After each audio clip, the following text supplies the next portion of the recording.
What if ancient civilizations possessed engineering and material sciences that we only managed to rediscover centuries or even millennia later? From self-healing Roman concrete and medieval nanotechnology in Damascus blades, to the world's first analog computer found at the bottom of the Aegean Sea.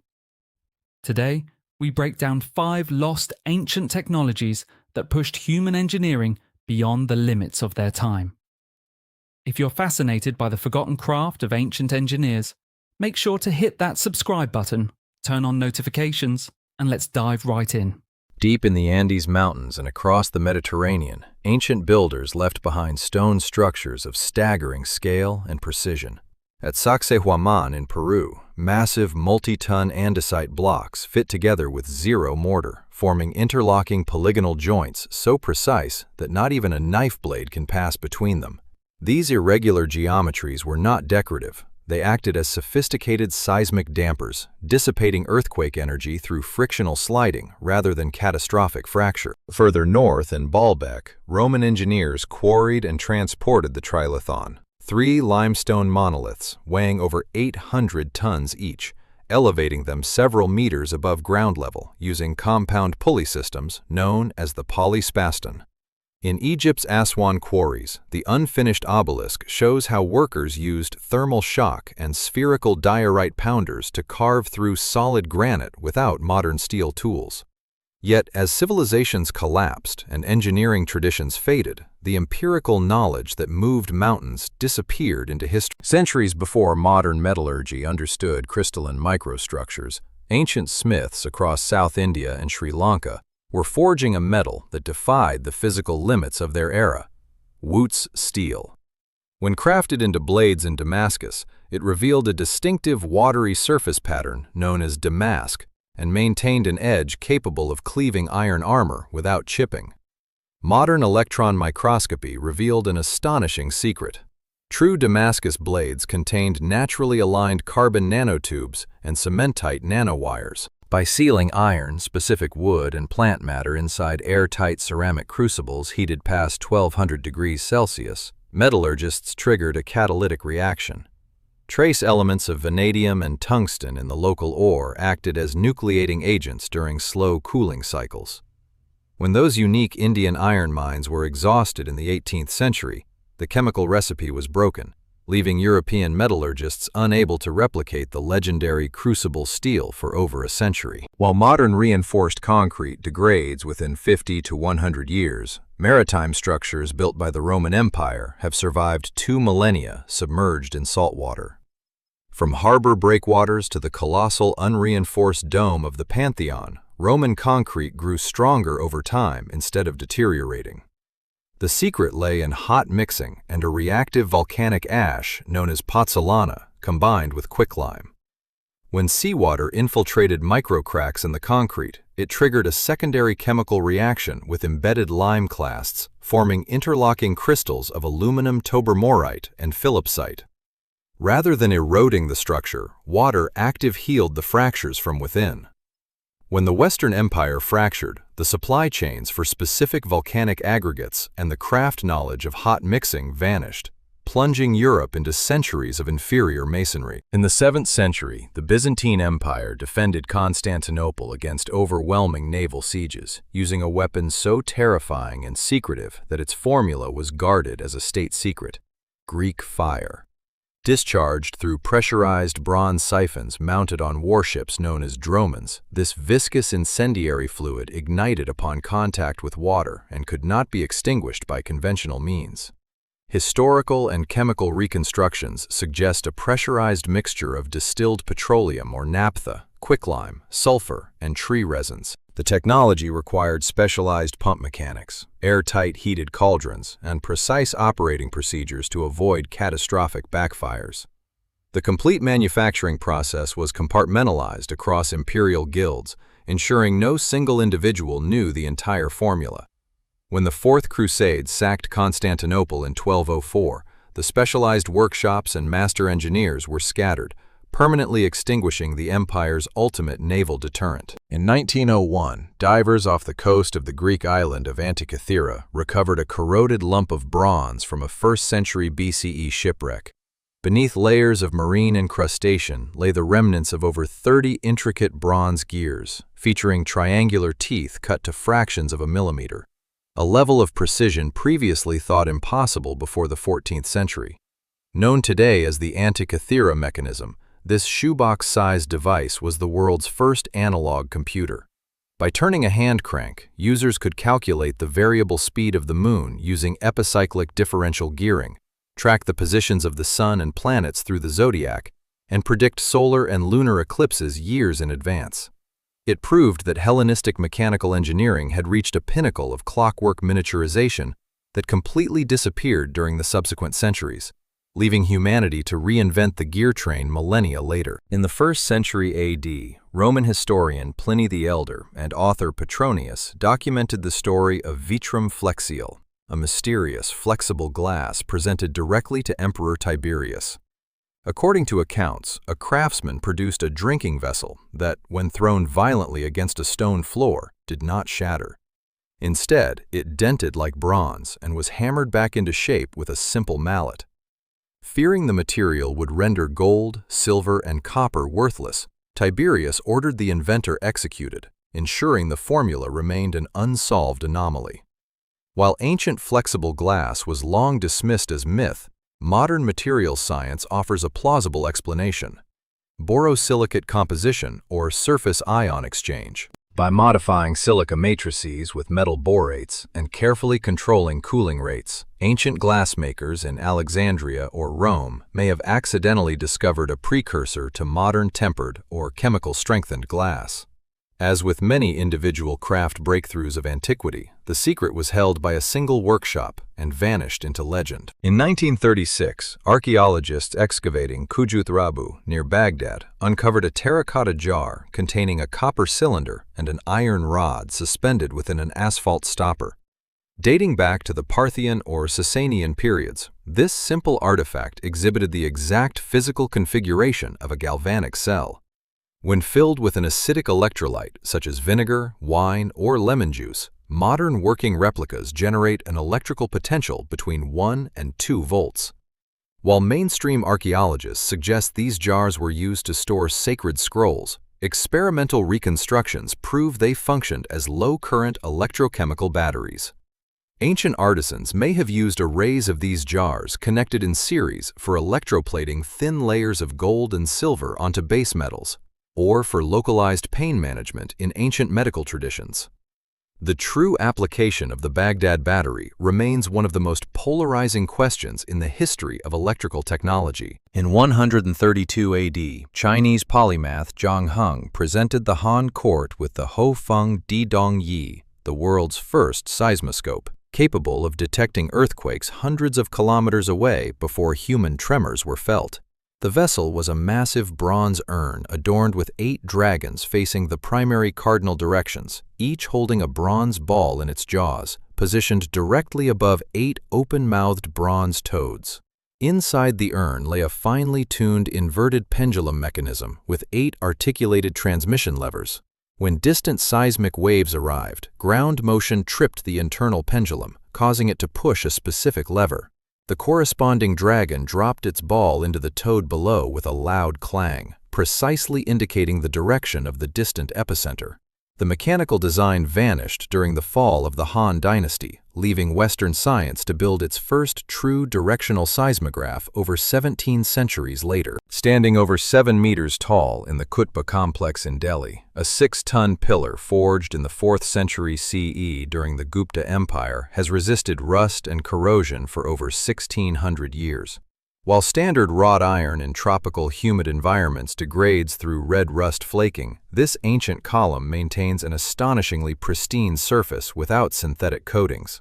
Modern material characterization revealed the metallurgical secret, a high concentration of unremoved phosphorus combined with traditional wood charcoal smelting.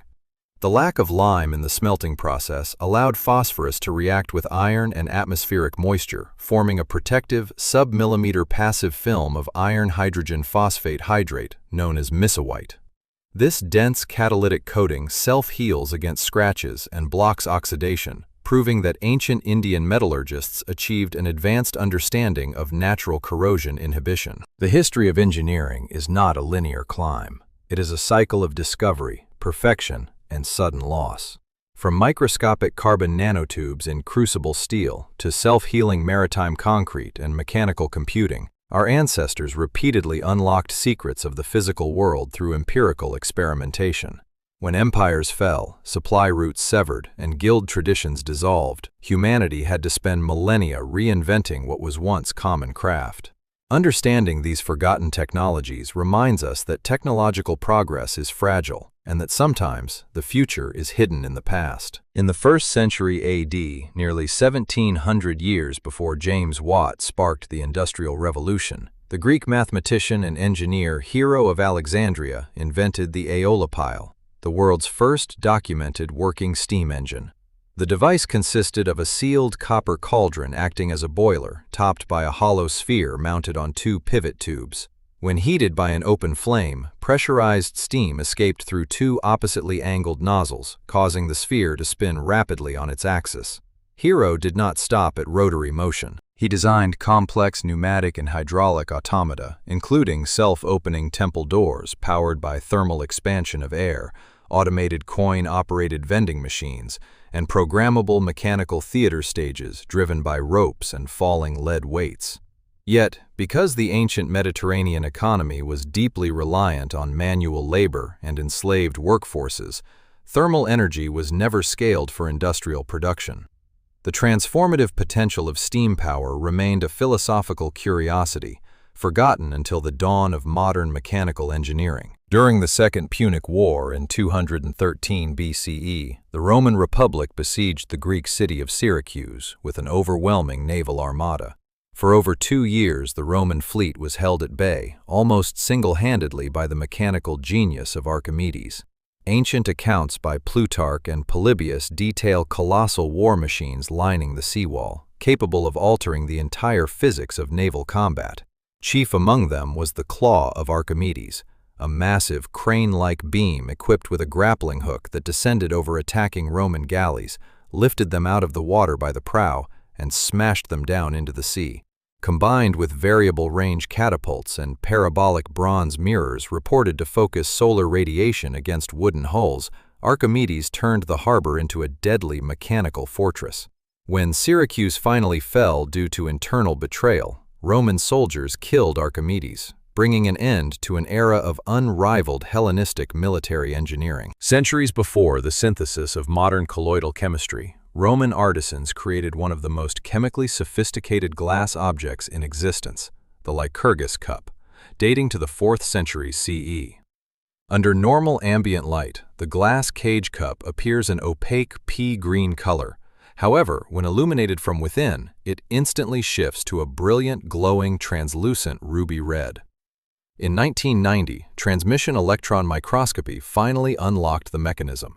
The Roman glassmakers had impregnated the molten matrix with nanoparticles of silver and gold, measuring roughly 50 to 70 nanometers in diameter. The ratio of 70 silver atoms to 30 gold atoms alters the electron surface plasmon resonance, scattering shorter green wavelengths while transmitting longer red wavelengths.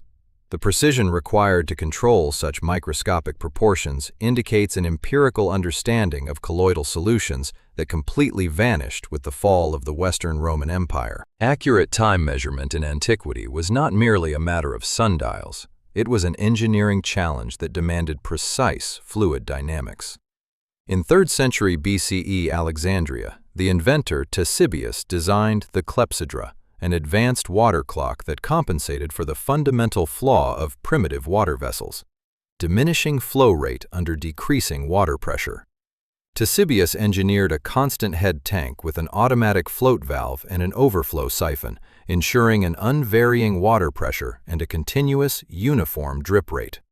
The rising water in the receiver elevated an internal float equipped with a rack and pinion, which turned rotating gears, sounded pneumatic whistles, and moved bronze pointers across calibrated cylinders.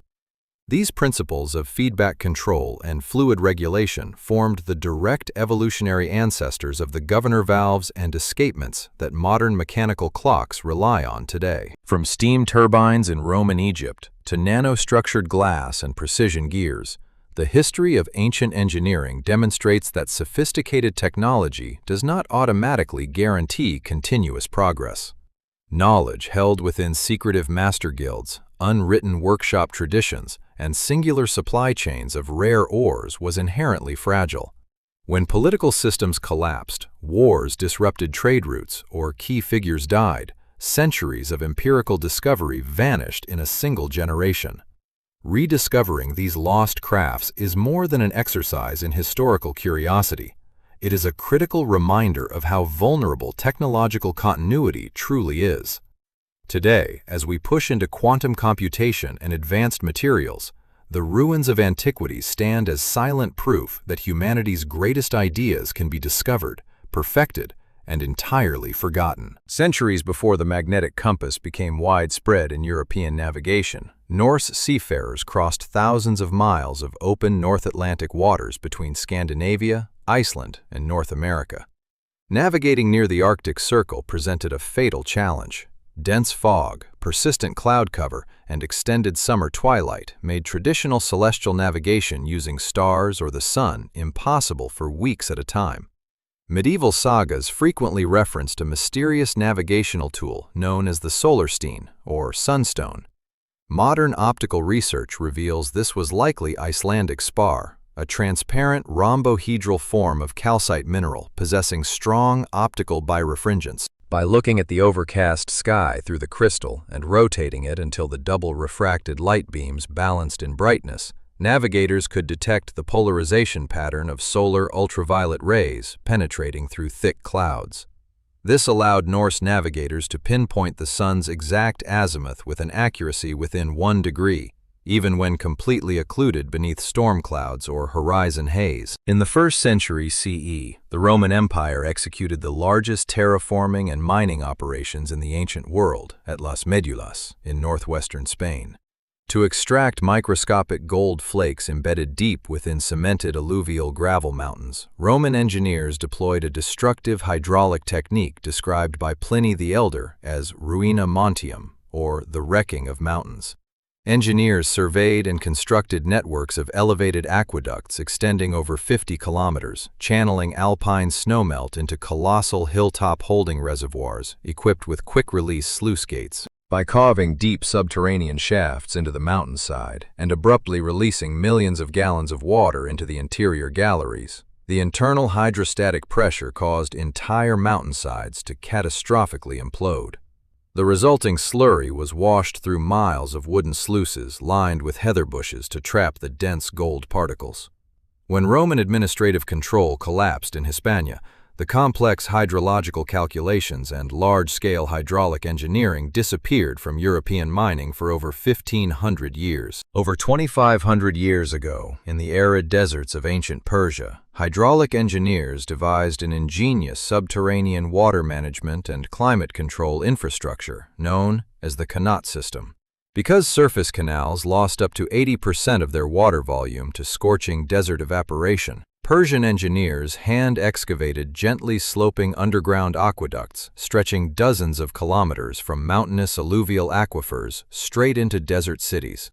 Every few dozen meters, vertical access shafts provided airflow and maintenance access while maintaining precise gradient slopes without modern laser transit levels.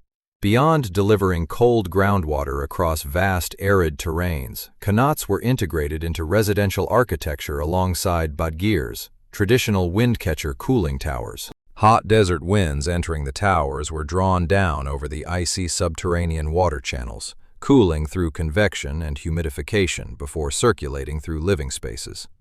This created a zero-energy geothermal air conditioning network that kept desert settlements habitable in temperatures exceeding 45 degrees Celsius. From polarized calcite crystals guiding wooden ships through Arctic storms, to subterranean desert cooling and earthquake-proof timber pagodas, ancient technological history reveals a continuous theme. Human ingenuity repeatedly achieved sophisticated engineering without modern computer models or fossil-fueled machinery. Yet, these extraordinary achievements shared a single critical flaw. Their knowledge was centralized, empirical, and fragile. The collapse of an empire, the burning of an archive, or the extinction of a guild was enough to sever centuries of technical mastery, forcing subsequent generations to reinvent the wheel from scratch. As we stand on the threshold of our own digital and automated revolution, the forgotten crafts of the past serve as a powerful warning. Technological mastery is never permanent unless we actively protect and preserve the knowledge that built it. Across Japan and China, ancient multi-tiered wooden pagodas standing over 50 meters tall have withstood catastrophic earthquakes, typhoons, and ground displacement for more than a millennium. Built entirely without metal nails, screws, or rigid mortar foundations, structures like the 7th century Horyuji Pagoda remain the oldest standing multi-story wooden buildings on Earth. The secret to their survival lies in dynamic structural isolation and timber joinery known as dugong. Instead of resisting lateral kinetic force through rigid stiffness, the floors are stacked independently like flexible loose blocks over a central unattached suspension pillar, the shinbashira. During an earthquake, each floor slides and sways in opposite phases to the ones above and below it, creating snake-like counter-oscillations. The friction within the hundreds of interlocking wooden mortise and tenon joints continuously absorbs and dissipates ground vibration into friction heat, providing a passive seismic dampening mechanism centuries ahead of modern base-isolated skyscrapers. At the sanctuary of Asclepius in Epidaurus, ancient Greek architect Polykleitos the Younger built a 14,000-seat stone amphitheater in the 4th century BCE, with acoustics so precise that a whisper or the tearing of a piece of paper on the center stage can be heard clearly in the highest back row, over 60 meters away. Modern acoustic analysis revealed that this clarity was not accidental. The geometry and porous limestone used in the construction of the tiered seats acted as an acoustic filter.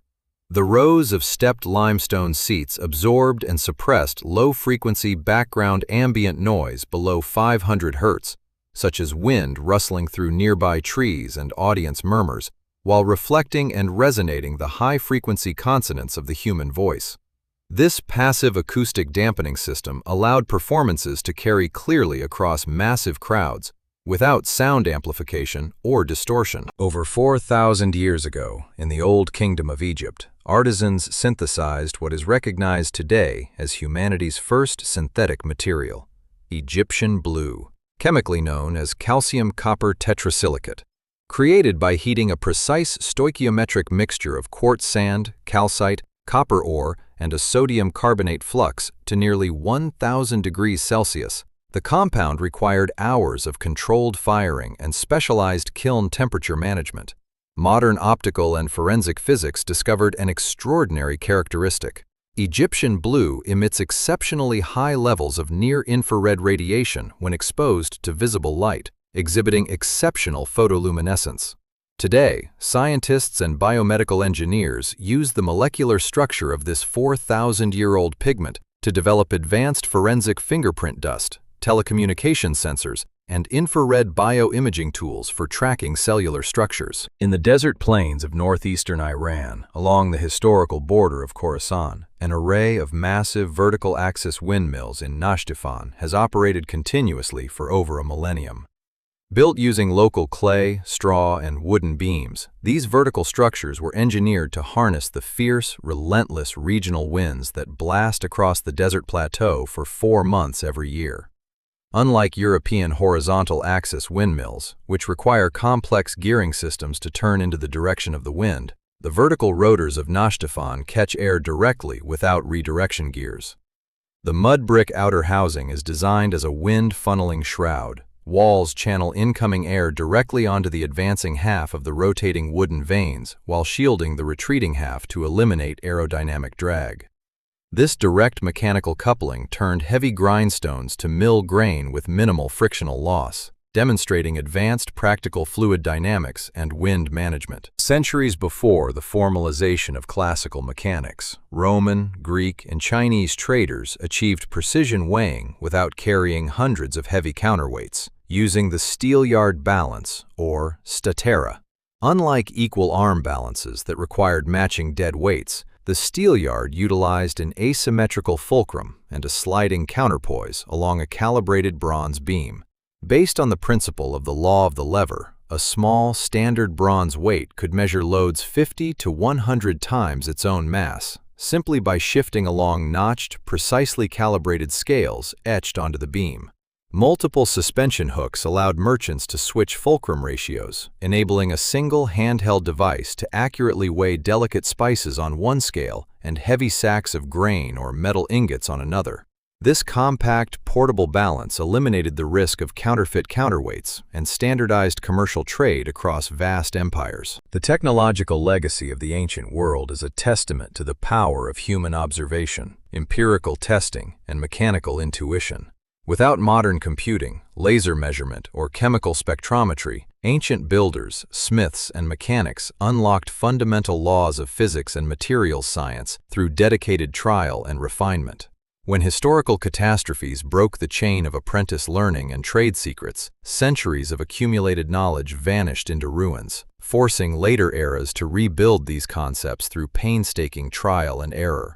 The study of forgotten ancient crafts is not merely a look into the past. It serves as a profound technical archive, demonstrating that simplicity, precision engineering, and durable materials can endure across millennia. Centuries before artificial refrigeration, Persian engineers in 400 BCE mastered thermodynamic principles of radiative cooling and evaporative heat loss to produce and store ice in the middle of scorching desert summers.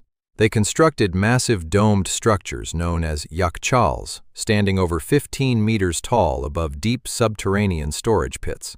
The walls were built from an advanced heat-resistant mortar called sarouge, a composite blend of sand, clay, egg whites, lime, and goat hair, completely impervious to heat transfer. During winter nights, shallow channels adjacent to the structure were filled with cold mountain water.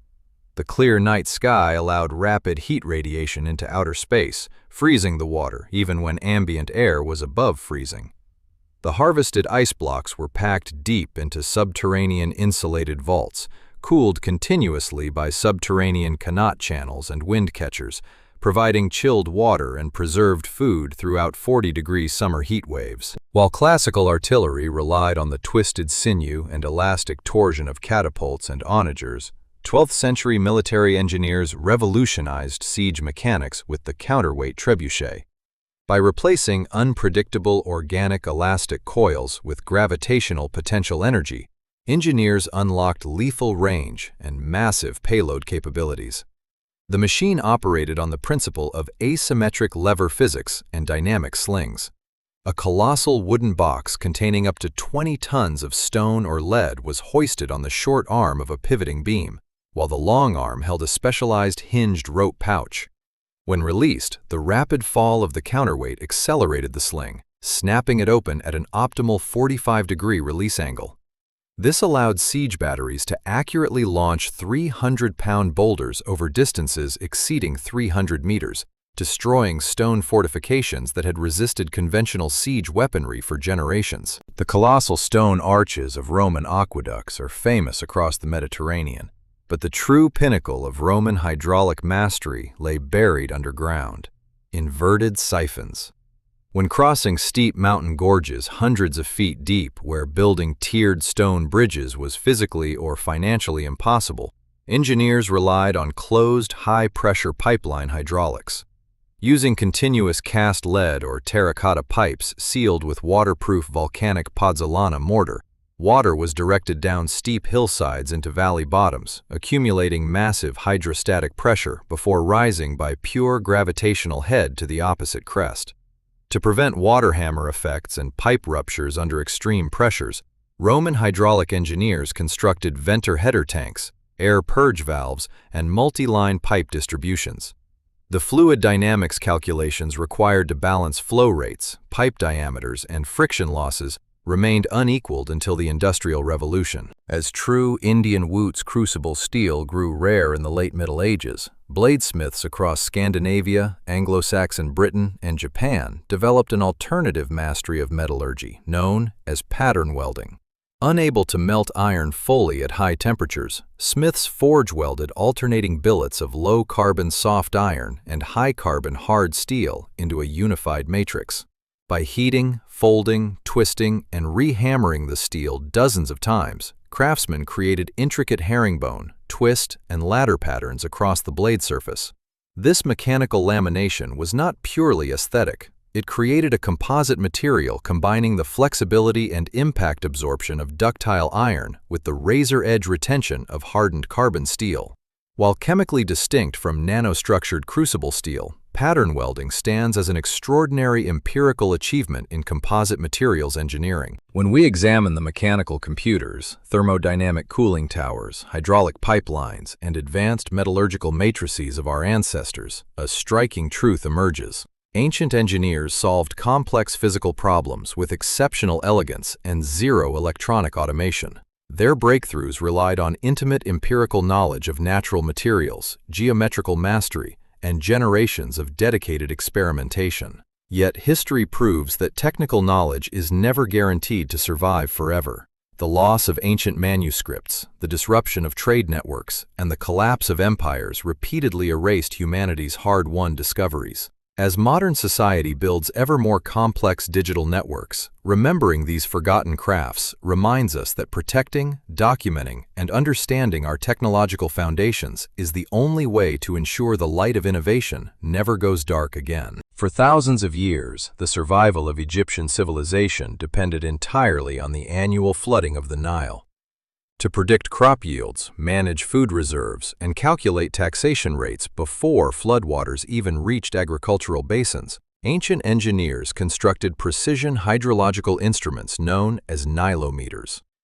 Built as stone-lined subterranean shafts, circular wells, or stepped staircases along the riverbanks, these structures featured meticulously carved measurement markings in cubits.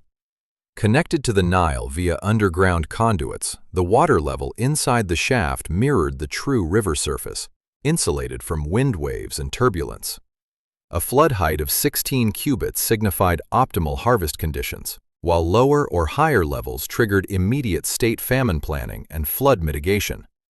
These instruments represent the earliest systematic deployment of continuous hydrological monitoring and data-driven civic administration in human history. During the First Punic War in the 3rd century BCE, Rome faced Carthage, the undisputed naval superpower of the Western Mediterranean. Lacking centuries of maritime tradition and skilled rowers to execute traditional ramming maneuvers, Roman military engineers revolutionized naval warfare by introducing a mechanical boarding bridge, the corvus, or raven. Mounted on a swiveling vertical mast on the prow of Roman quinquiremes, the corvus was a 12-meter-long gangway held upright by ropes. Protruding from its underside was a massive iron spike shaped like a raven's beak. When dropped onto an enemy vessel, gravity slammed the spike deep into the wooden deck, locking both ships together. This negated the Carthaginians' superior seamanship, instantly converting a naval ramming battle into an infantry boarding assault where Roman legionaries dominated. Spanning deep Andean canyons and raging rivers across the vast Inca Empire, engineers constructed the Quesuachaca and hundreds of similar suspension bridges using nothing more than wild woven grass and natural fibers. Spanning distances up to 45 meters without masonry arches or steel cables, these tensile structures were capable of carrying marching armies, supply caravans, and pack animals. The construction utilized braided ichu grass. Fine strands were twisted into ropes, which were then braided together into 5 massive master cables, each as thick as a human torso and weighing thousands of pounds. Anchored to solid bedrock stone abutments on either side of the gorge, the cables were tensioned using lever systems. Because organic fibers inevitably degrade, the entire bridge was dismantled and rewoven annually through communal labor, maintaining an uninterrupted continental highway network across the highest mountain range in the Americas. In the 9th century, the imperial reception hall of the Magnaura Palace in Constantinople housed extraordinary mechanized devices designed by the mathematician Leo the Philosopher to awe foreign dignitaries. When envoys entered the throne room, they witnessed mechanical bronze beasts and imperial thrones operating without human intervention. Positioned beneath a golden tree filled with mechanized bronze birds that sang realistic chirping melodies, 2 gilded mechanical lions flanked the throne, beating their tails against the ground and letting out terrifying roars. As the ambassadors bowed in reverence, the entire imperial throne smoothly levitated several meters into the air, driven by hidden counterweights, water pressure cylinders, and pneumatic lever systems beneath the floor. These automata were not toys. They were precise instruments of geopolitical statecraft, weaponizing mechanical physics to project supreme imperial authority. As we look back across 35 chapters of ancient engineering, from subterranean water management and stone tensile bridges to hydraulic naval engines and automated mechanical halls, a clear reality emerges. The ancient world was not a primitive stepping stone, but an era of brilliant technical problem-solving. Every civilization adapted to the laws of thermodynamics, gravity, and materials science using the raw resources at hand. Their mastery was achieved without modern computers, yet it shaped continents, built enduring monuments, and defined human progress. Preserving the memory of these forgotten crafts is a vital duty, because understanding how ancient innovators mastered their world provides the blueprint for how we will build, engineer, and sustain our own future. Centuries before the development of modern electric pumps and combustion engines, Greek polymath Archimedes engineered a mechanical solution to fluid transfer that remains virtually unchanged in modern civil engineering: the Archimedes screw. Originally designed to pump bilge water from the colossal royal transport ship Syracusia, the device quickly became the backbone of Mediterranean agriculture and mine drainage. The mechanism consisted of a helical bronze or wooden screw blade tightly encased within a hollow wooden cylinder. Positioned at an inclination between 30 and 45 degrees and turned by a manual crank or foot-powered treadmill, each continuous rotation trapped a pocket of water in the lowermost valley of the helix. As the shaft turned, the fluid climbed upward along the rotating spiraled incline against gravity, discharging a smooth, continuous flow at the top without pulsation or mechanical valves. Its low friction resistance and ability to move silt-laden slurries without clogging made it one of antiquity's most enduring hydraulic innovations. In the 3rd century CE, during China's Three Kingdoms period, military strategist Zhuge Liang refined and standardized a mechanical marvel of ancient infantry warfare: the Zhuge Nu, or repeating crossbow. While conventional European and Asian bows required extensive drawing time and physical stamina, this semi-automatic weapon weaponized basic mechanical leverage to achieve unprecedented firing rates. Mounted directly above the bowstock was a wooden gravity-fed top magazine holding up to 10 bronze-tipped bolts, integrated with a dual-action cocking lever. Pushing the top handle forward engaged the bowstring into the trigger claw and dropped a fresh bolt into the firing groove. Pulling the lever back drew the string to full tension and tripped the release mechanism in a single continuous stroke. A small squad of crossbowmen could discharge dozens of bolts in seconds, creating a continuous wall of fire capable of repelling cavalry charges without complex reloading sequences. Long before the medical understanding of bacterial pathogens, the engineers of the Roman Republic constructed one of the most durable civic sanitation networks in history, the Cloaca Maxima, or Greatest Sewer. Begun in the 6th century BCE as an open stone drainage trench to reclaim marshy land between the Palatine and Capitoline hills, it was later vaulted over with monumental dry stone tufa and basalt arches. Engineers exploited natural hydraulic gradients, diverting runoff streams and flushing wastewater through massive subterranean tunnels up to 3 meters wide and 4 meters high, spacious enough for inspection boats to navigate. The heavy, unmortared volcanic stone blocks were cut to precise wedge shapes, using self-locking compressive gravity to withstand centuries of ground settling and surface traffic. By actively flushing industrial runoff and residential waste directly into the Tiber River, Rome eliminated standing floodwaters, laying the infrastructure foundation that allowed a metropolis of over 1 million residents to function. Before the invention of chemical silvering and flat glass mirrors in the late Renaissance, the classical Mediterranean and East Asia relied on speculum metal, a specialized metallurgical alloy engineered specifically for optical reflection.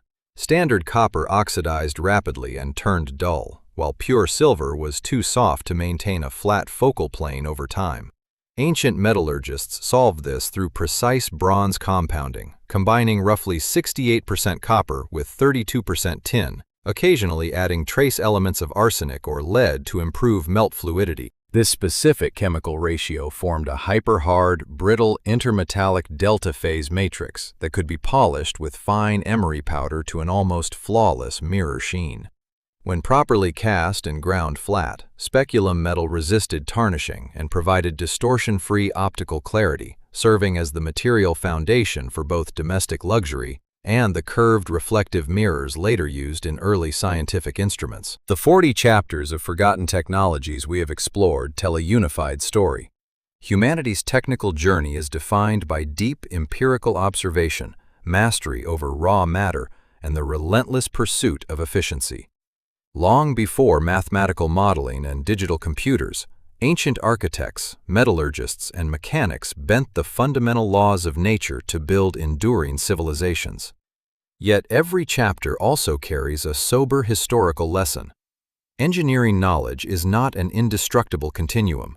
Without systematic preservation, active education, and stable institutions, centuries of brilliant ingenuity can dissolve into myth and ruin.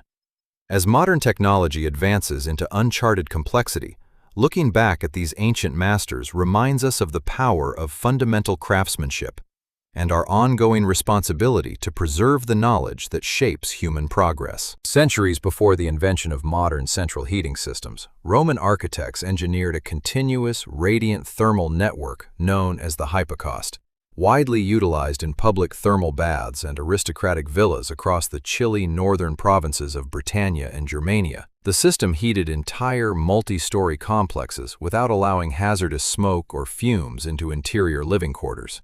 The structure was built on an elevated secondary floor supported by hundreds of small brick pillars known as pile stacks.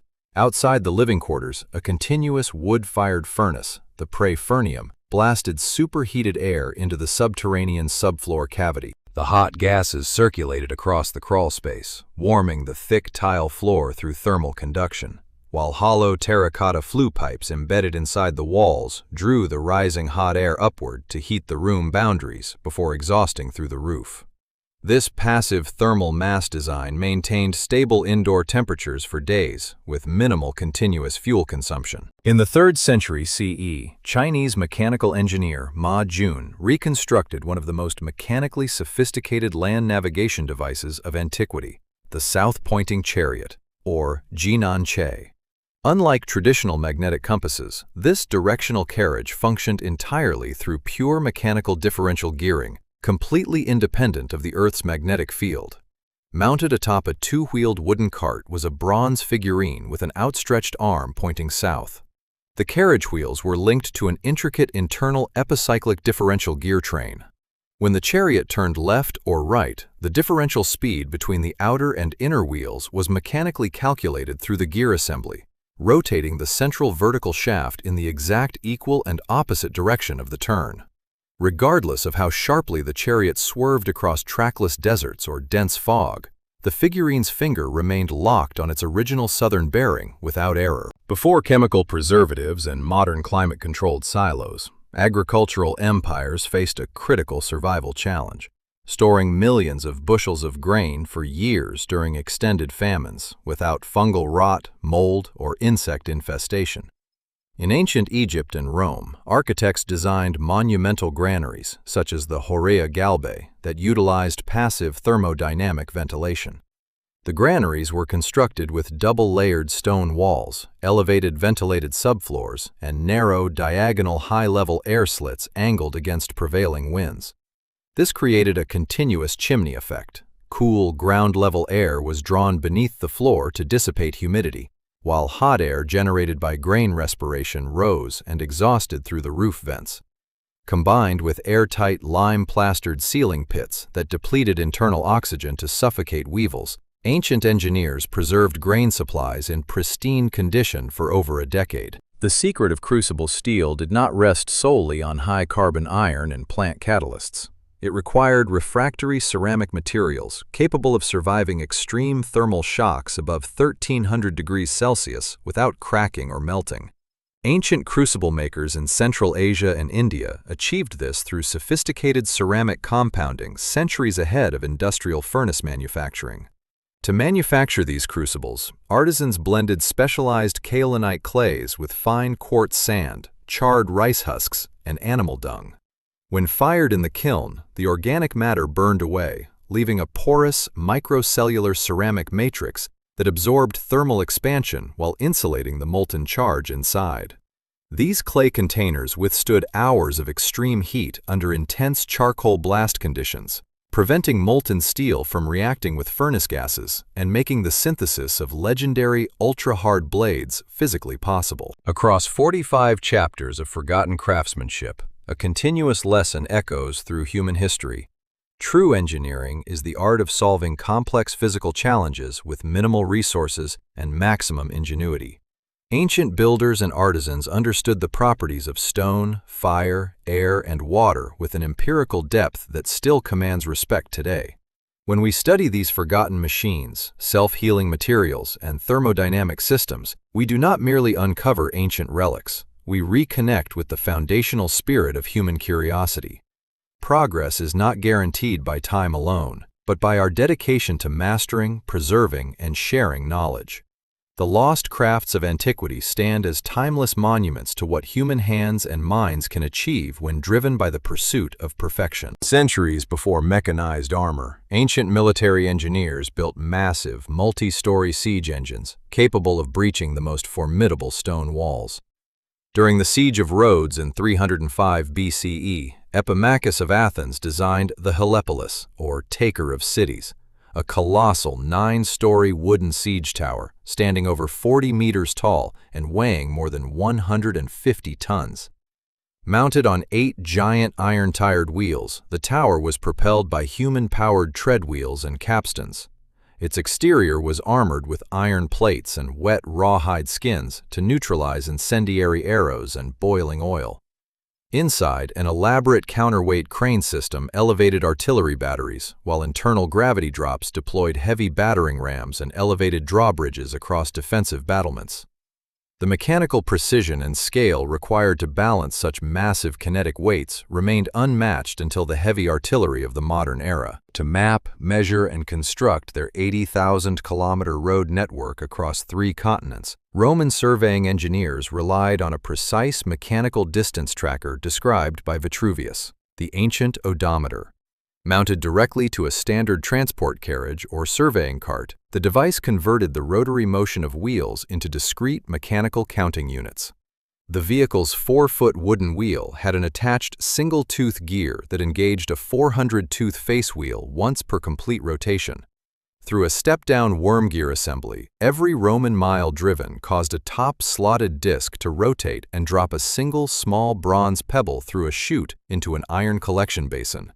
At the end of a long journey, surveyors simply counted the accumulated pebbles to determine the exact mileage with remarkable geodesic accuracy. In the arid landscapes of western India, ancient architects engineered monumental subterranean water conservation systems known as baolis, or stepwells, such as Chand Baori in Rajasthan.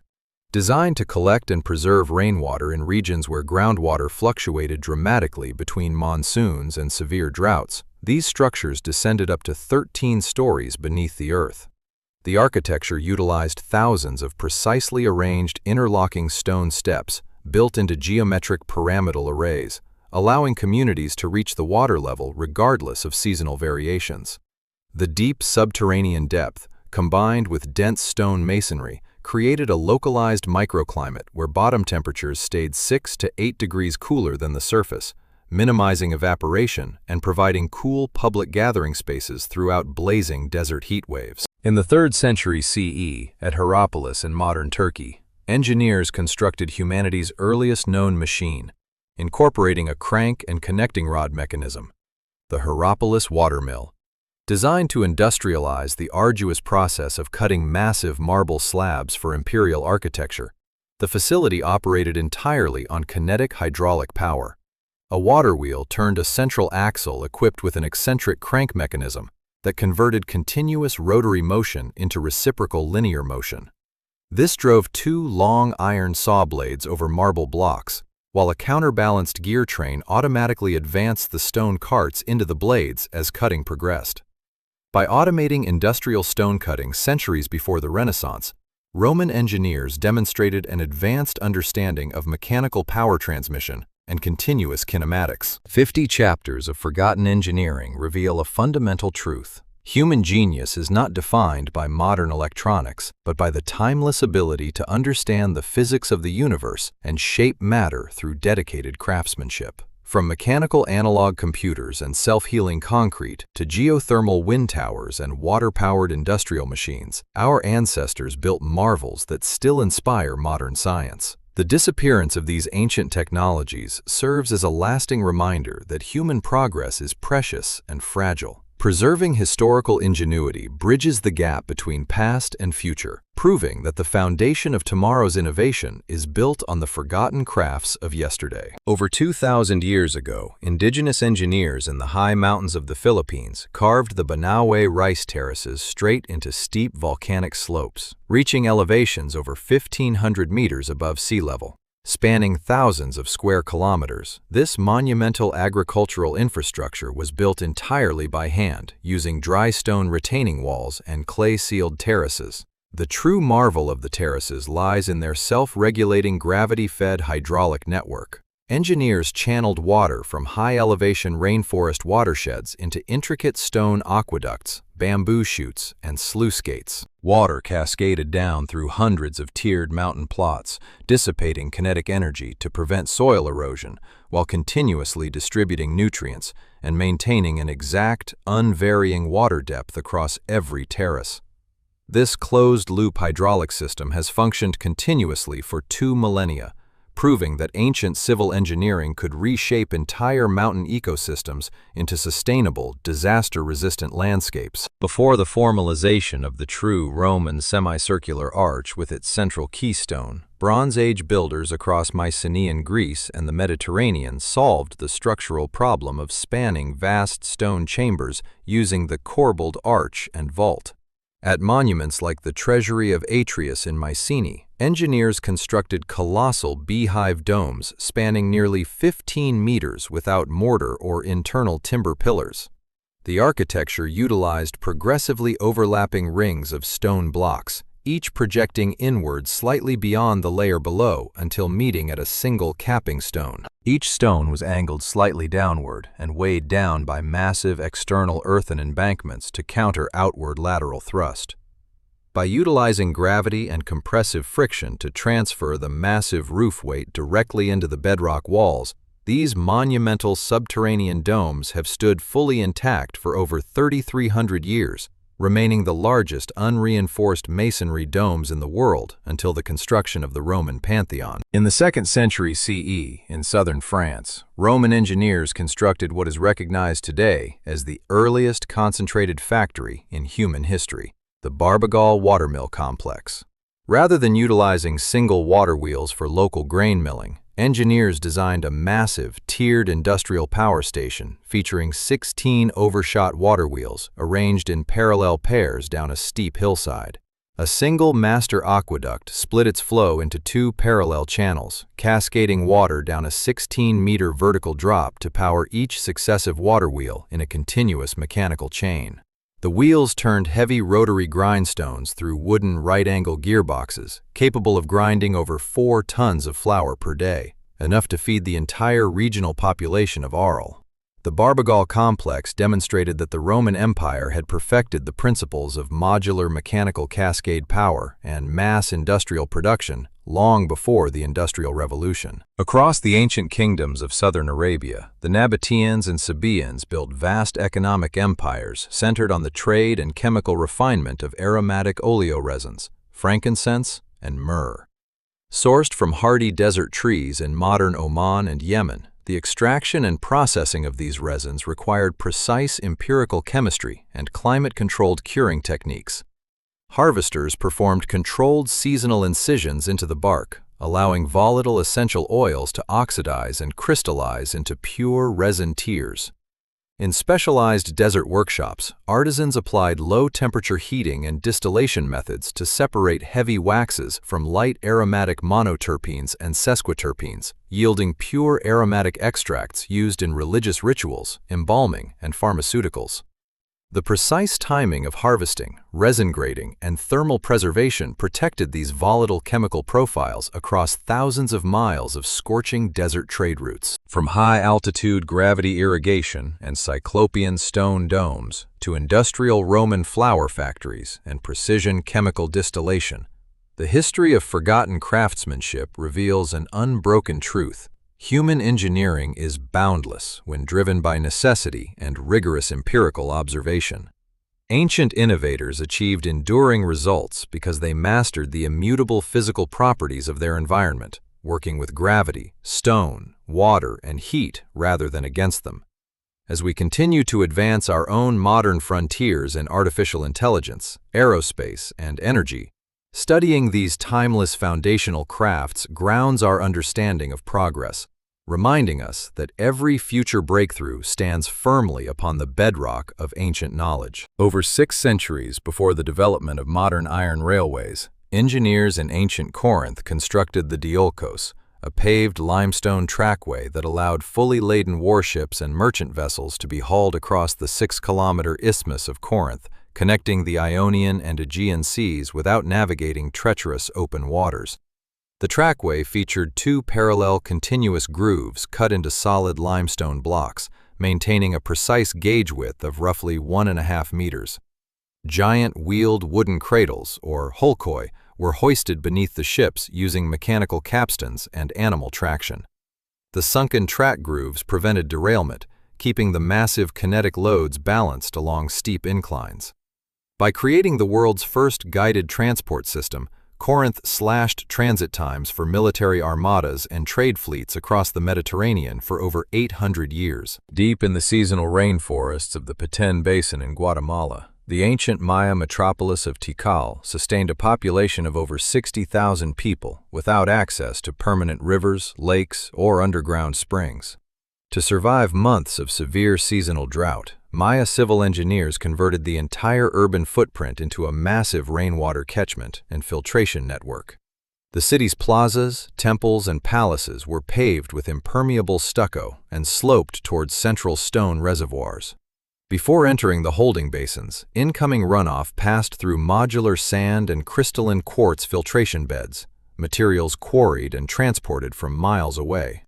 These natural mineral filters stripped the water of organic toxins, algae, and suspended silt, providing clean, sterile drinking water that sustained the city through extended dry periods for over a millennium. While classical architecture favored standard semicircular stone arches, Roman bridge engineers broke physical boundaries by introducing the low-rise segmental arch. At monumental structures like Trajan's Bridge across the Danube River, which stretched over 1 kilometer, engineers flattened the arch profile, radically reducing the vertical height required while maximizing the span between piers. To anchor these colossal structures in turbulent, deep riverbeds, engineers developed wooden cofferdams sealed with waterproof volcanic pozzolana mortar, pumping the water dry with Archimedean screws to lay solid concrete foundations directly on river bedrock. The stone piers were shaped with wedge-like cutwaters or triangular hydrodynamic noses facing upstream.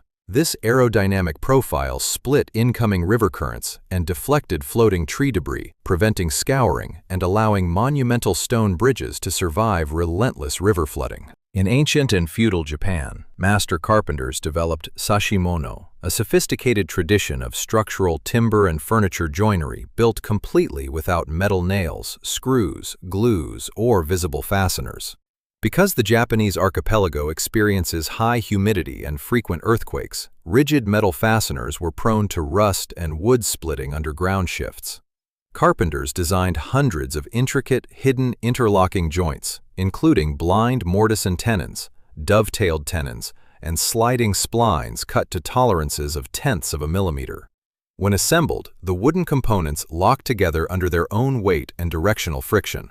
The timber naturally expanded and contracted with seasonal humidity changes without loosening, while the multi-directional joints absorbed kinetic seismic stress through microscopic friction, allowing wooden temples and furniture to endure for centuries in pristine structural alignment. Across 60 chapters of Lost Engineering, we have traced humanity's extraordinary capacity to solve complex physical problems using fundamental materials and brilliant geometric insights. From stone railways in Greece and water purification networks in the Maya lowlands, to hydrodynamic Roman bridges and nail-less timber joinery, our ancestors repeatedly mastered the immutable laws of nature. These achievements remind us that technical advancement is not merely an accumulation of modern electronic gadgets, but a continuous dialogue between human curiosity and the physical universe. By examining the ingenuity of past civilizations, we gain timeless insights into resilience, sustainability, and elegant design, proving that looking backward is often the most powerful way to engineer the path forward. In the hyper-arid central plateaus of ancient Persia, communities engineered massive vaulted subterranean reservoirs known as ab-anbars, capable of storing thousands of cubic meters of pristine drinking water across scorching desert summers. Built deep underground to protect water from solar radiation, these colossal domed cisterns operated entirely on passive thermodynamic principles. The subterranean walls were constructed using sarouge, an impermeable, microbial-resistant waterproof mortar made from lime, clay, egg whites, and ash. To prevent water stagnation and bacterial blooms, architects integrated up to 6 badgirs, or tall windcatcher towers, surrounding the central dome. These towers captured dry desert breezes, channeling cool airflow continuously across the water's surface while exhausting hot air through a central apex vent. This perpetual evaporative cycle kept the stored mountain runoff near freezing temperatures without mechanical aeration. Before gunpowder revolutionized siege warfare, Roman military engineers developed torsion-powered artillery capable of pinpoint ballistic precision. The ballista and the Chorobates. Unlike standard bows that rely on the flexible bending of wooden limbs, Roman artillery stored kinetic energy within tightly twisted skeins of organic fiber. The power plants of these war machines consisted of thick bundles of twisted sinew or horsehair rope encased inside rigid bronze or iron frames. When winched back by heavy ratchets and capstans, the twisting ropes accumulated immense torsional elasticity. Upon release, the stored energy snapped the rigid wooden arms forward, propelling heavy iron-tipped bolts or stone projectiles with muzzle velocities exceeding 100 meters per second. The interchangeable modular bronze field frames allowed legionary artillery to maintain calibrated fire across varying battlefield conditions. High in the sacred valley of Peru, the Inca constructed Moray, a monumental complex of concentric amphitheater-like agricultural terraces descending over 30 meters into the earth. Rather than standard farm plots, modern agricultural physics reveals that Moray was a full-scale climate testing and selective plant breeding laboratory. The largest circular depressions were designed with specific depths, orientations to solar angles, and wind-shielding geometries that generated dramatic microclimates. The temperature difference between the lowest sunken terrace and the top rim reached up to 15 degrees Celsius. Combined with complex subsurface gravel drainage layers and heat-retaining andesite walls, Incan agronomists simulated diverse ecological zones across the empire, acclimatizing wild highland crops and hybridizing wild potatoes and maize for extreme altitudes. Long before modern digital encryption algorithms, ancient Greek military commanders developed the world's earliest mechanized cryptographic device, the Spartan cytail. Used to transmit sensitive battlefield orders across hostile territories, the system relied on the mathematical principle of transposition ciphering. The sender wrapped a narrow strip of parchment or leather tightly around a cylindrical wooden rod of an exact diameter and taper. The secret message was written along the length of the cylinder across adjacent loops. When unwrapped, the letters appeared as an incomprehensible, scrambled linear string of random characters, rendering intercepted messages unreadable. Only a recipient in possession of a wooden rod of the exact identical diameter and geometric profile could rewind the strip to restore the aligned text. The 65 chapters of Forgotten Technologies reveal an undeniable truth. Human civilization progresses not merely through the invention of new tools, but through the deep empirical mastery of natural physical principles. From aerodynamic water cisterns and torsional artillery to botanical climate laboratories and geometric ciphers, ancient craft was a sophisticated science born of necessity, precision, and patient observation.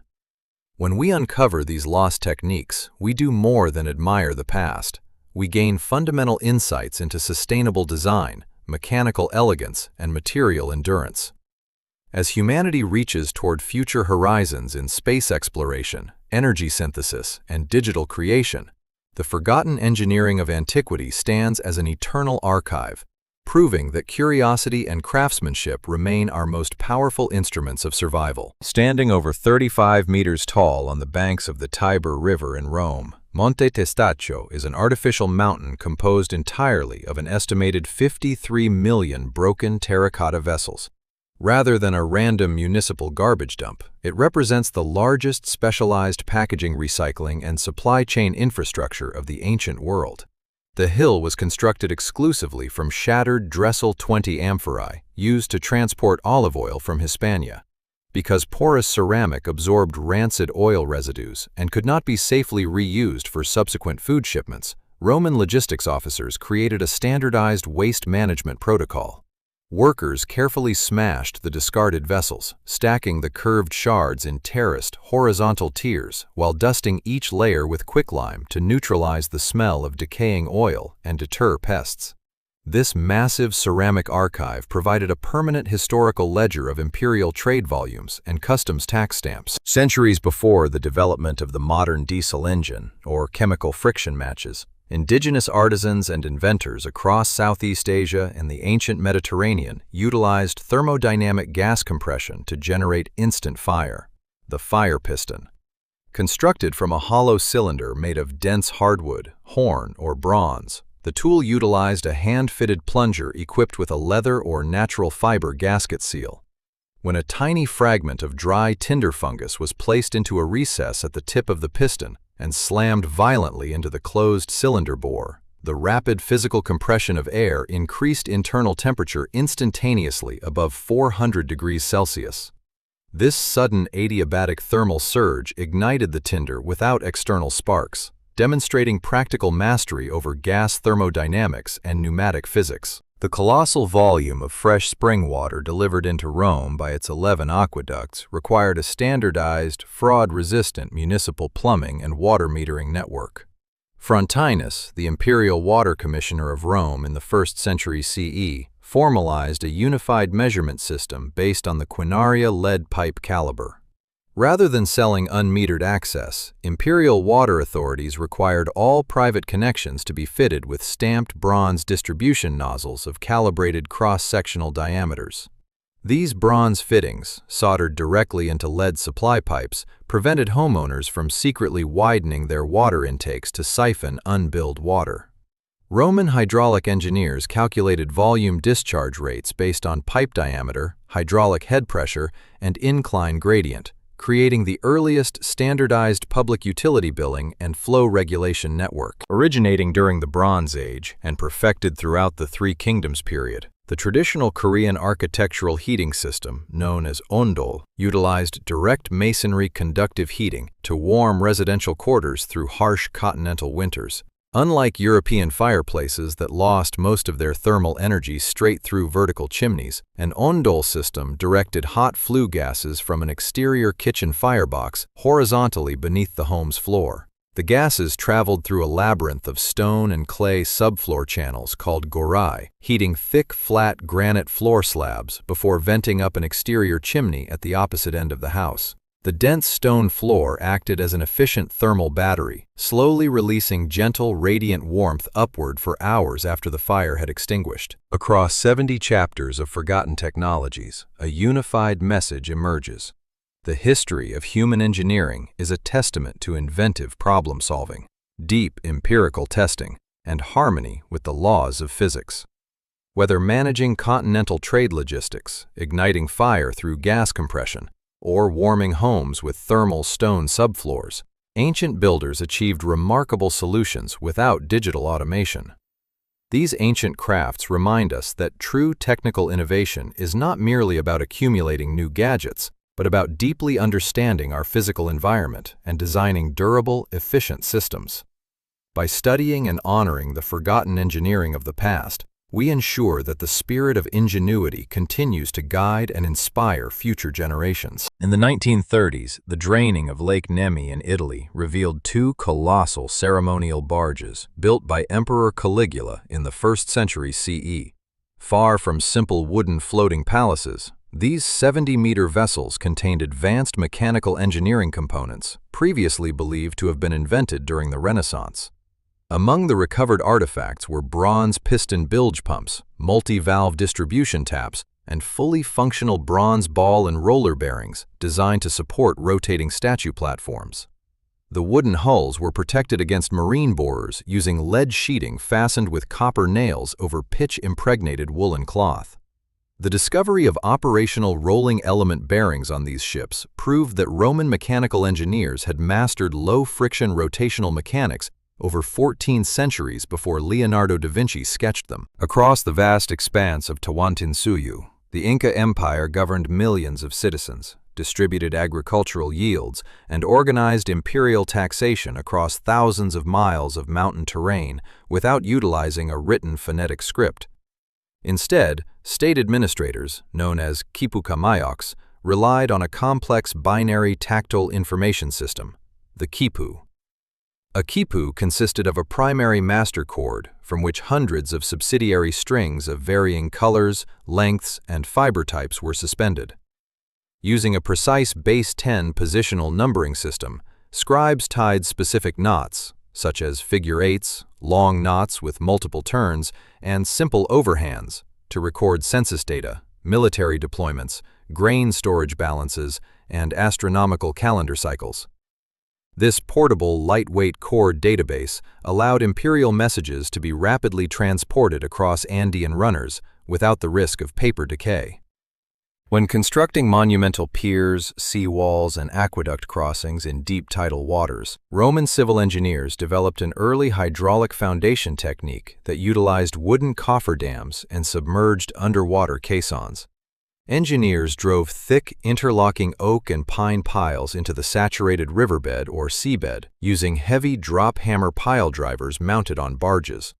The interior water was pumped out using multi-stage Archimedean screws and bucket chains, exposing the solid river bottom.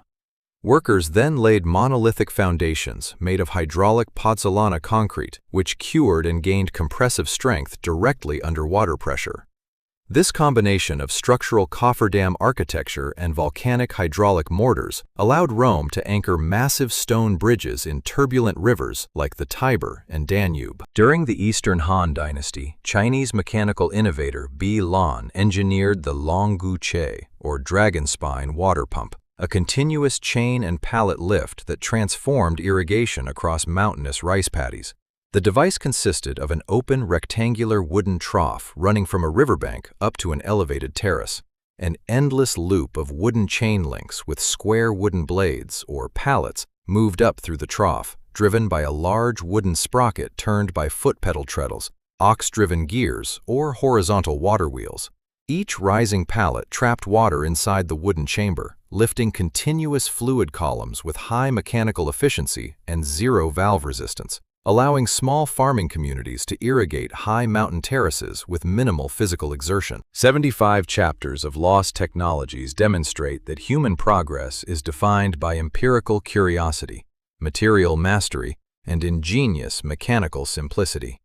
Long before digital modeling, steam power, or fossil fuel energy, ancient engineers mastered gravity, hydraulic pressure, structural tension, and metallurgy to build enduring monuments and complex civic systems. These ancient crafts remind us that the physical laws of nature are constant. When we examine how past civilizations solved complex challenges with natural stone, wood, water, and fire, we rediscover the timeless principles of efficiency and resilience. Principles that continue to provide the true blueprint for future innovation. Moving monumental limestone and granite blocks weighing dozens of tons across the desert sands of Egypt was long considered an insurmountable logistical enigma. However, physical evidence from wall paintings in the tomb of Jehuti-Hotep reveals an elegant solution based on granular physics: sand-moisture lubrication. Dragging a heavy wooden sledge over dry desert sand causes loose grains to pile up immediately in front of the skids, creating massive shear resistance and friction bottlenecks. Ancient transport teams solved this by pouring precise amounts of water directly onto the sand path ahead of the sledge runners. Modern fluid-solid mechanics confirmed that this capillary water formed liquid bridges between individual sand grains, doubling the sand's stiffness and cutting the pulling friction coefficient in half.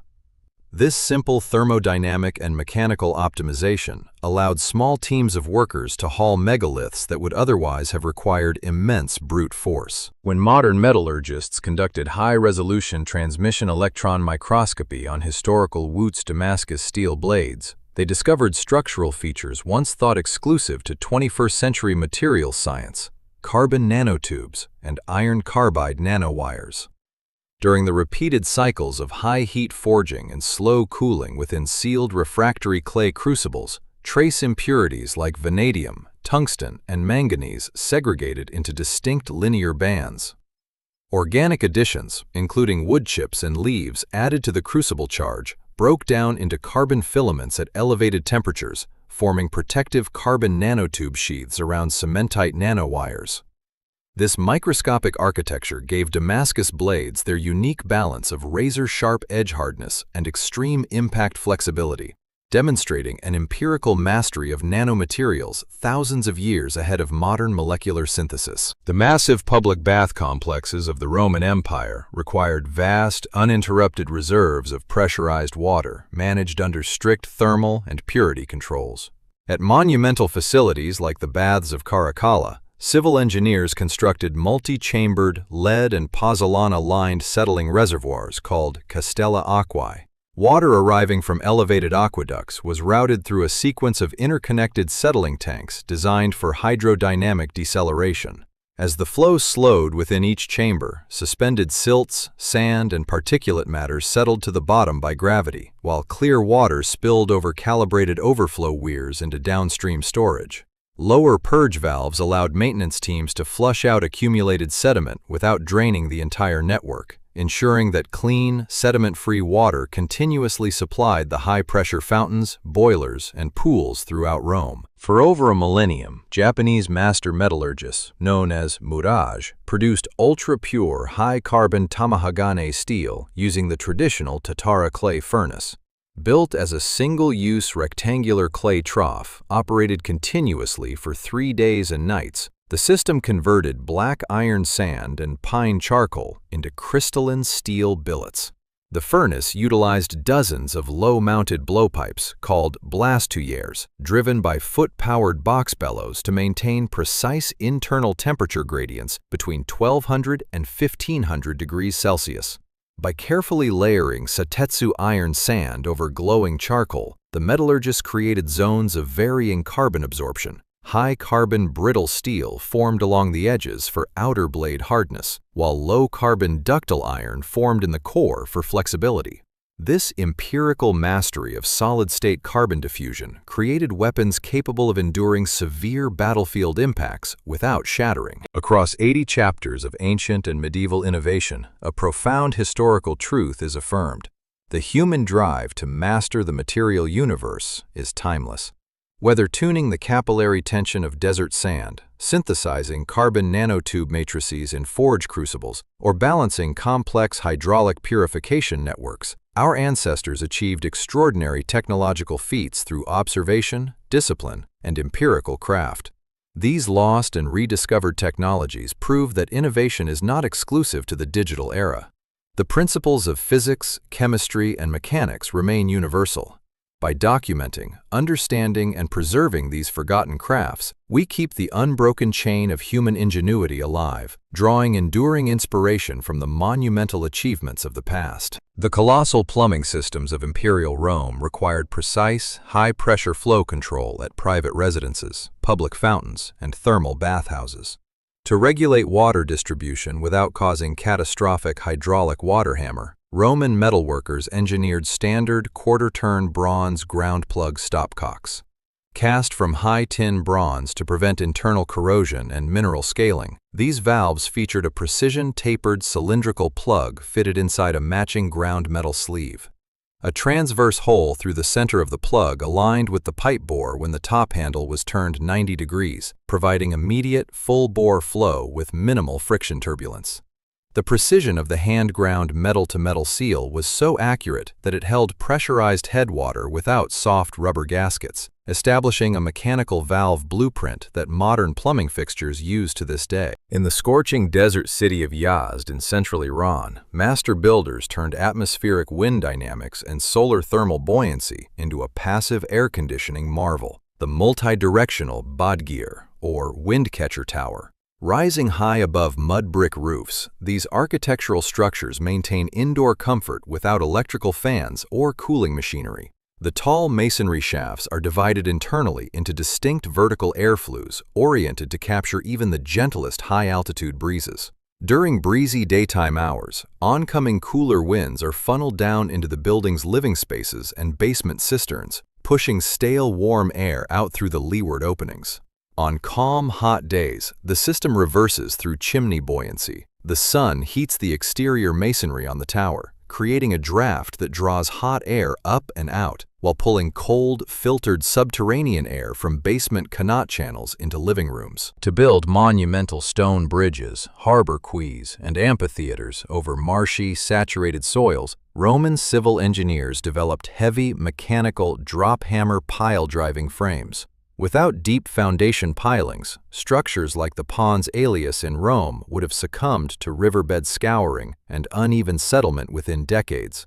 The rig consisted of a tall, wooden A-frame derrick equipped with vertical guide rails and a top pulley block. A massive iron-capped stone or cast lead drop weight, weighing several hundred kilograms, was hoisted along the tracks using manual capstans and quick-release catch hooks. Once at the apex, a trigger mechanism released the weight, driving sharpened oak piles deep into the river silt until reaching bedrock or firm gravel strata. The compressed wooden piles formed an impenetrable subsurface grid that supported thousands of tons of monumental masonry above. Across the tropical rainforests of the Yucatan Peninsula and Central America, the ancient Maya constructed monumental pyramids, plazas, and causeways that remained pristine despite centuries of torrential monsoon rains and aggressive tropical plant growth. The resilience of these structures lay in an advanced organic plaster compounding technique. Maya builders combined burnt limestone with water and infused the slaking mixture with natural organic extracts derived from the bark of local trees, such as the chucum and gyote. The organic tannins, polysaccharides, and resinous polymers in the tree sap modified the crystallization kinetics of the curing calcite mortar, eliminating microcracking and forming an elastic, hyperhydrophobic surface. This organic mineral nanocomposite created a durable waterproof barrier that prevented rainwater penetration, resisting mold and chemical weathering across millennia. 85 chapters of ancient technological history demonstrate that real engineering breakthroughs stem from an intimate harmony between scientific principles and material properties. Whether designing zero-leakage bronze valves, harnessing atmospheric thermal buoyancy in desert towers, or synthesizing organic mineral waterproofing plasters, ancient builders repeatedly arrived at optimal physical solutions through empirical rigor. These forgotten crafts remind us that the quest for durability, efficiency, and sustainability is as old as civilization itself. By rediscovering and analyzing the technical brilliance of the past, we honor the ingenuity of human history while gaining practical inspiration for the engineering challenges of tomorrow. In the southern Apennine Mountains near Venafro, Roman hydraulic engineers constructed an industrial water-powered milling system that transformed regional grain production. Excavated in modern times, this complex demonstrated how Roman engineering moved beyond single domestic water wheels to create interconnected, mechanically coupled mill systems. Powered by a dedicated branch of the Venafro aqueduct, water was directed into stone-lined intake flumes that struck undershot and breastshot vertical water wheels with calibrated kinetic force. The rotating horizontal axles were linked to monumental stone millstones via right-angle wooden gearboxes with hand-carved gear teeth. Engineers installed bypass spillways and adjustable sluice gates to maintain a constant rotational speed regardless of seasonal water variations, processing several metric tons of grain daily to sustain imperial garrisons and regional urban centers. Thousands of years before the rise of the Inca Empire, early coastal Andean weavers at Huaca Prieta in Peru produced some of the earliest dyed textiles known to archaeology, dating back over 6,000 years. Long before synthetic dyes or industrial mordants, these ancient artisans developed sophisticated vat dyeing techniques using natural plant indigo. Extracting the insoluble blue pigment from indigenous Indigofera plants required an empirical understanding of reduction-oxidation chemistry. Weavers fermented the plant leaves in alkaline solutions derived from plant ash to convert the indigo into a soluble, yellowish form known as leuco-indigo. Once cotton yarns were submerged and exposed to ambient air, atmospheric oxygen instantly oxidized the dye within the plant fibers, locking in vibrant, light-fast blue shades that have survived thousands of years in the hyper-arid coastal soils of South America. The massive urban distribution networks of Imperial Rome relied on thousands of kilometers of lead water pipes, known as fistulae. Manufacturing these pressurized conduits required an advanced method for sealing continuous longitudinal seams along heavy rolled lead sheets. Roman pipesmiths formed pipes by bending cast lead sheets over wooden cylindrical cores until the edges met in a raised, teardrop-shaped seam. They then poured molten lead tin solder along the joint while heating the surrounding metal with charcoal braziers to achieve an autogenous weld. The specific ratio of roughly 2 parts lead to 1 part tin lowered the melting point below that of pure lead, allowing the solder to flow smoothly into the seam and bond with the pipe walls without melting the main structure, withstanding high hydraulic pressure for decades. In the late 11th century, during the Song dynasty, polymath Su Song designed and constructed the Shui Yun Yi Xiang Tai, a 12-meter-tall mechanical clock tower in Kaifeng that combined celestial observation with mechanical timekeeping. Driven by a continuous water wheel, it featured the world's first mechanical escapement mechanism, centuries ahead of European Verge and Foliot clocks. The water wheel was fitted with dozens of pivoting buckets along its perimeter. Water from a constant level tank filled one bucket at a time. When filled to an exact counterweighted mass, the bucket tipped forward, tripping an articulated bronze lever that allowed the wheel to advance by exactly 1 tooth before locking again. This intermittent motion drove an astronomical armillary sphere, a rotating celestial globe, and mechanical automata that struck bells and displayed time tablets with mechanical precision. 90 chapters of lost and rediscovered technologies stand as a testament to the inexhaustible brilliance of human craftsmanship across civilizations and millennia. From industrial watermills and indigo reduction chemistry to pressurized lead welds and early mechanical clock escapements, ancient innovators solved complex challenges using empirical experimentation and the raw materials of the earth. These historic achievements remind us that technical advancement is not a luxury unique to the digital age, but a timeless human instinct.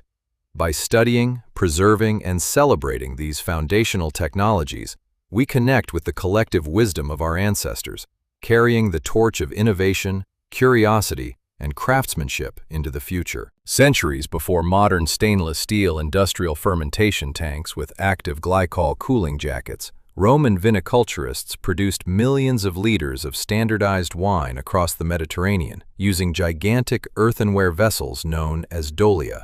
These massive terracotta jars, capable of holding over 1,000 liters each, were not merely storage units, they were passive thermodynamic fermentation bioreactors. Roman estate managers deliberately buried the dolia up to their necks directly into the dirt floors of temperature-controlled cellars, or cellae venariae. The surrounding earth acted as a massive thermal heat sink, absorbing the excess metabolic heat generated by yeast fermentation and stabilizing interior temperatures below 25 degrees Celsius. The porous ceramic walls were sealed internally with melted pine pitch, preventing excessive oxidation while allowing micro-oxygenation that matured the wine without spoilage. Over 3,500 years ago, on the island of Crete, Bronze Age Minoan architects at the Palace of Knossos engineered an ingenious structural approach to multi-story interior illumination and climate control, the light well. In deep, multi-tiered palaces where exterior perimeter windows could not reach central rooms, light wells illuminated deep subterranean chambers without soot-producing torches. These vertical, open-air architectural shafts cut down through several floors, surrounded by colonnades and wooden pier and door partitions known as polythyra. During intense summer daylight, sunlight was diffused downward across polished gypsum and limestone walls, delivering bright, indirect light deep into the core of the complex without direct thermal glare.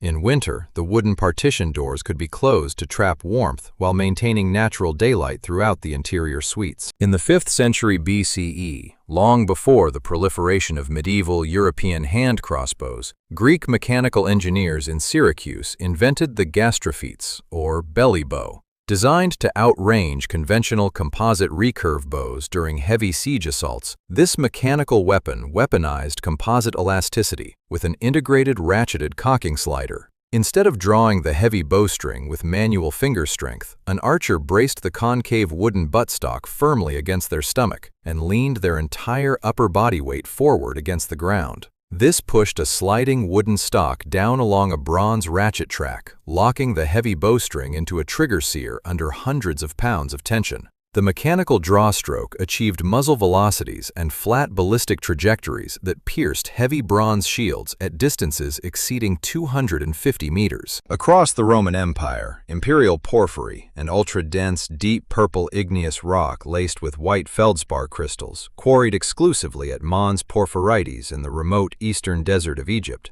was the ultimate sculptural symbol of imperial majesty. Possessing extreme mineral hardness and compressive strength, the rock could not be cut with standard bronze or iron saws alone. Roman quarrymen deployed an advanced thermal fracturing and wedging method. They chiseled narrow guide channels along the natural fault planes of the rock face, packed them with dry wooden wedges, and poured water to expand the wood fibers. For massive block separation, workers heated targeted rock seams with localized charcoal fires before instantly dousing the red-hot rock with cold vinegar and water. The violent thermal contraction induced controlled microfractures, allowing 60-ton monolithic blocks to be cleanly cleaved and hauled across hundreds of miles of desert to Rome. Through 95 chapters of lost and rediscovered technological history, one profound reality shines clearly. The human capacity to understand, adapt to, and master the material physical world is boundless. Ancient inventors achieved greatness through meticulous observation of nature, tireless empirical testing, and deep craftsmanship. Their achievements, from thermal fermentation bioreactors and architectural light wells to high-tension artillery and thermal rock fracturing, serve as an enduring inspiration. These ancient crafts prove that true progress is rooted in a fundamental understanding of physical principles, challenging us to build the future upon the timeless brilliance of the past. The Great Pyramid of Giza was originally encased in roughly 27,000 blocks of mirror-white Tura limestone, creating a reflective monumental surface that shone across the desert for miles. Achieving optical flatness across millions of square meters of stone without modern laser levels or rotary surface grinders required a sophisticated mechanical leveling method. Masons used tubular copper drills, paired with dry quartz desert sand as a fine abrasive slurry to core and plane raw block faces. To ensure perfect planar alignment across adjacent blocks, surveyors applied the three-string geometric leveling method. 2 taut strings were suspended across wooden gauge blocks on opposite ends of a stone face, while a matching wooden rod was slid along the center string to detect high points to within fractions of a millimeter. The final surfaces were polished with fine calcite powder, creating microscopic joinery tolerances where even a thin knife blade could not penetrate. Beyond the destructive ruinomontium techniques used in bedrock mining, Roman civil engineers developed continuous alluvial wash networks fed by specialized high-gradient leats and reservoirs. In the gold-rich valleys of Hispania and Britannia, engineers surveyed artificial canals extending dozens of kilometers across jagged alpine topography. Using the Chorobates, a 6-meter-long wooden water-level surveying frame, Roman surveyors maintained uniform channel gradients as low as 1 in 500 across miles of rugged terrain. At the mining site, water was stored in colossal header tanks before being discharged down steep artificial wooden flumes lined with turf and gorse branches. The high-velocity laminar water flow scoured hundreds of tons of gravel per hour, washing lighter silica sands away while dense gold dust settled trapped within the organic vegetative fibers. Originating in traditional Japanese architectural craft, the Chidori joint represents one of the most mechanically complex interlocking timber puzzle systems ever devised.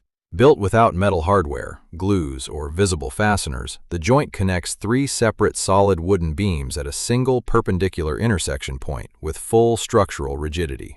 Each timber element is carved with precise internal notches, blind channels, and sliding keys cut to sub-millimeter tolerances. Assembly requires a specific mathematical sequence, inserting the first 2 notched beams simultaneously and sliding the third through the central locking channel, which rotates into place and freezes all 3 axes under mutual compressive friction. When assembled, external shear force only tightens the connection, providing elastic structural stability that absorbs earthquake vibrations across timber structures. To protect the naval heart of Constantinople from maritime invasion, Byzantine military engineers constructed the Great Chain of the Golden Horn, a massive forged iron boom that closed off the entire width of the harbor between the Galata Tower and the imperial seawalls. Forged from heavy, hand-hammered wrought iron links, the chain stretched nearly 500 meters across open water. Because a solid iron chain of that length would snap under its own gravitational catenary load, engineers supported the cable with floating wooden pontoon barrels spaced at regular intervals. At the harbor terminals, the chain was anchored to giant geared capstans and windlass drums inside fortified stone towers, allowing garrisons to raise the barrier taut at the water's surface to shear through approaching wooden galleys or lower it beneath the waves for friendly fleets. Across 100 chapters of ancient and medieval engineering, we have mapped the vast expanse of human technical genius.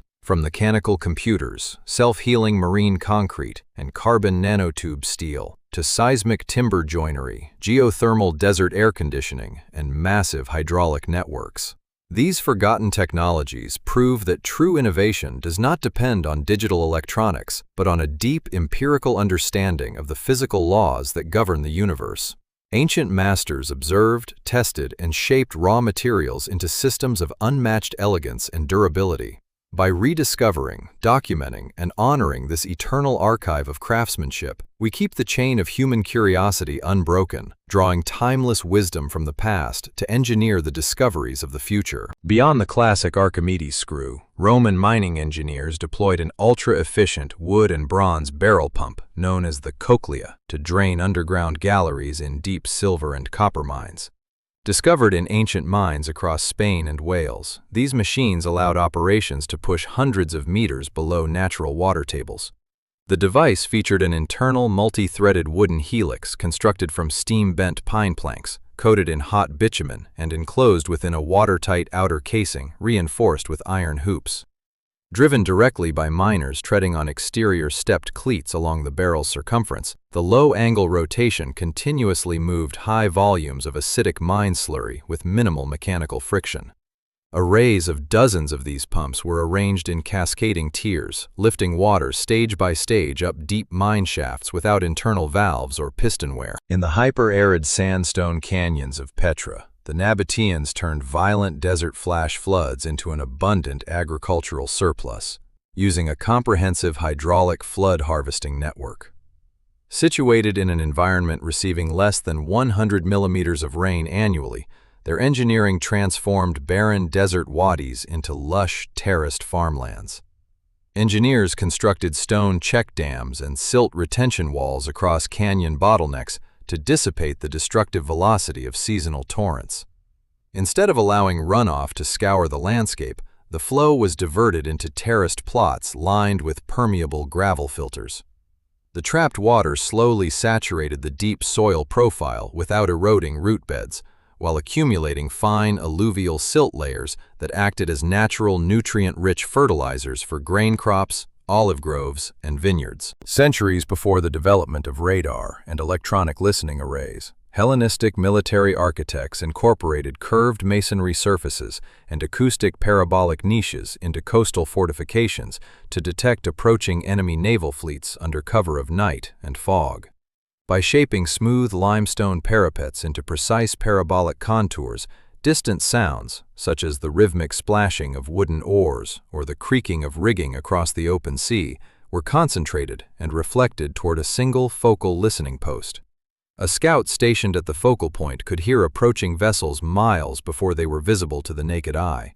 This passive acoustic amplification provided coastal garrisons with critical advance warning, allowing artillery batteries to train their weapons onto designated sea sectors in complete darkness. During the Chola dynasty in southern India, master sculptors and metalsmiths perfected the cire perdu, or lost wax casting technique, to create monumental bronze sculptures with fluid, dynamic anatomy and uniform wall thickness. Artisans began by sculpting a core out of clay mixed with charred organic fibers, which was then coated in a refined beeswax layer and hand-carved with intricate anatomical details. A thick outer mold composed of alluvial clay, fine river silt, and sand was applied over the wax and baked in a kiln. The melting wax drained away, leaving a hollow cavity that was immediately filled with molten panchaloha, a sacred 5-metal alloy of copper, zinc, lead, gold, and silver. The organic core burned away cleanly, producing lightweight, structurally balanced hollow bronze castings that have resisted cracking and corrosion for over 1,000 years. The journey across 105 chapters of ancient and medieval technology reveals an unshakable truth. Human engineering thrives on resourcefulness, acute natural observation, and mechanical precision. Long before computerized calculations and synthetic materials, ancient craftspeople solved fundamental physical challenges with extraordinary elegance. Whether lifting toxic slurries from deep subterranean mines, turning destructive flash floods into desert oasis agriculture, amplifying acoustic sound waves, or casting hollow bronze masterpieces, ancient innovators mastered the laws of physics with hand tools and raw elements. Preserving these forgotten engineering triumphs connects us directly to the timeless spirit of human inventiveness, ensuring that the foundational knowledge of the past continues to illuminate the path forward. Centuries before the Industrial Revolution mechanized lumber and stone production, 4th-century Roman engineers in the Moselle Valley constructed automated water-powered masonry facilities to cut and dress monumental limestone blocks for imperial villas and administrative complexes. Powered by swift mountain tributaries, vertical overshot water wheels turned heavy horizontal wooden drive shafts fitted with multiple iron cranks. These cranks converted continuous rotational torque into reciprocating back-and-forth linear motion, driving banks of smooth iron saw blades suspended across sliding wooden gantries. Instead of using serrated teeth that quickly wore dull against hard rock, workers introduced a constant stream of water mixed with sharp quartz sand beneath the blades.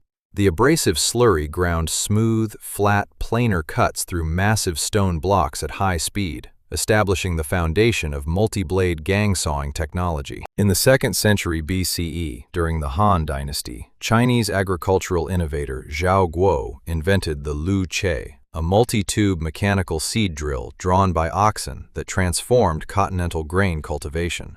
Prior to this invention, broadcasting seeds by hand resulted in uneven distribution, heavy bird consumption, and low crop yields across vast agrarian fields. The machine consisted of a wooden frame supporting a master seed hopper, which fed grain down through 3 hollow wooden tubes tipped with iron furrows. As the draft animal pulled the implement, the iron shoes plowed parallel trenches while an internal agitated wooden eccentric wheel dropped a precise number of seeds into the furrows at calibrated intervals. Attached dragging chains immediately covered the seeds with displaced soil. This single mechanical pass standardized sowing depth, slashed labor requirements, and accelerated crop germination across the Han Empire. In ancient Greek and Byzantine athletic stadiums, ensuring an uncorrupted and simultaneous start in sprint races was critical to public spectacles.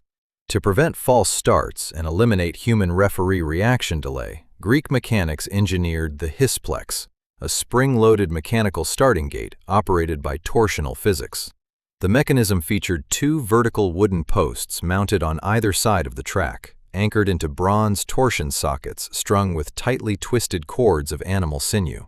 Long horizontal wooden barrier bars extended across each runner's lane, held under heavy rotational tension. A referee stood at the rear holding a central master cord linked to articulated release pins.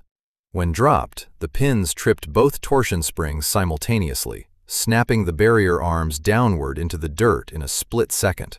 The instantaneous mechanical release guaranteed that no runner could gain an unfair early stride. High in the freezing altiplano of the Andes, Incan agronomists perfected an empirical freeze-drying food preservation technique known as the production of chuño.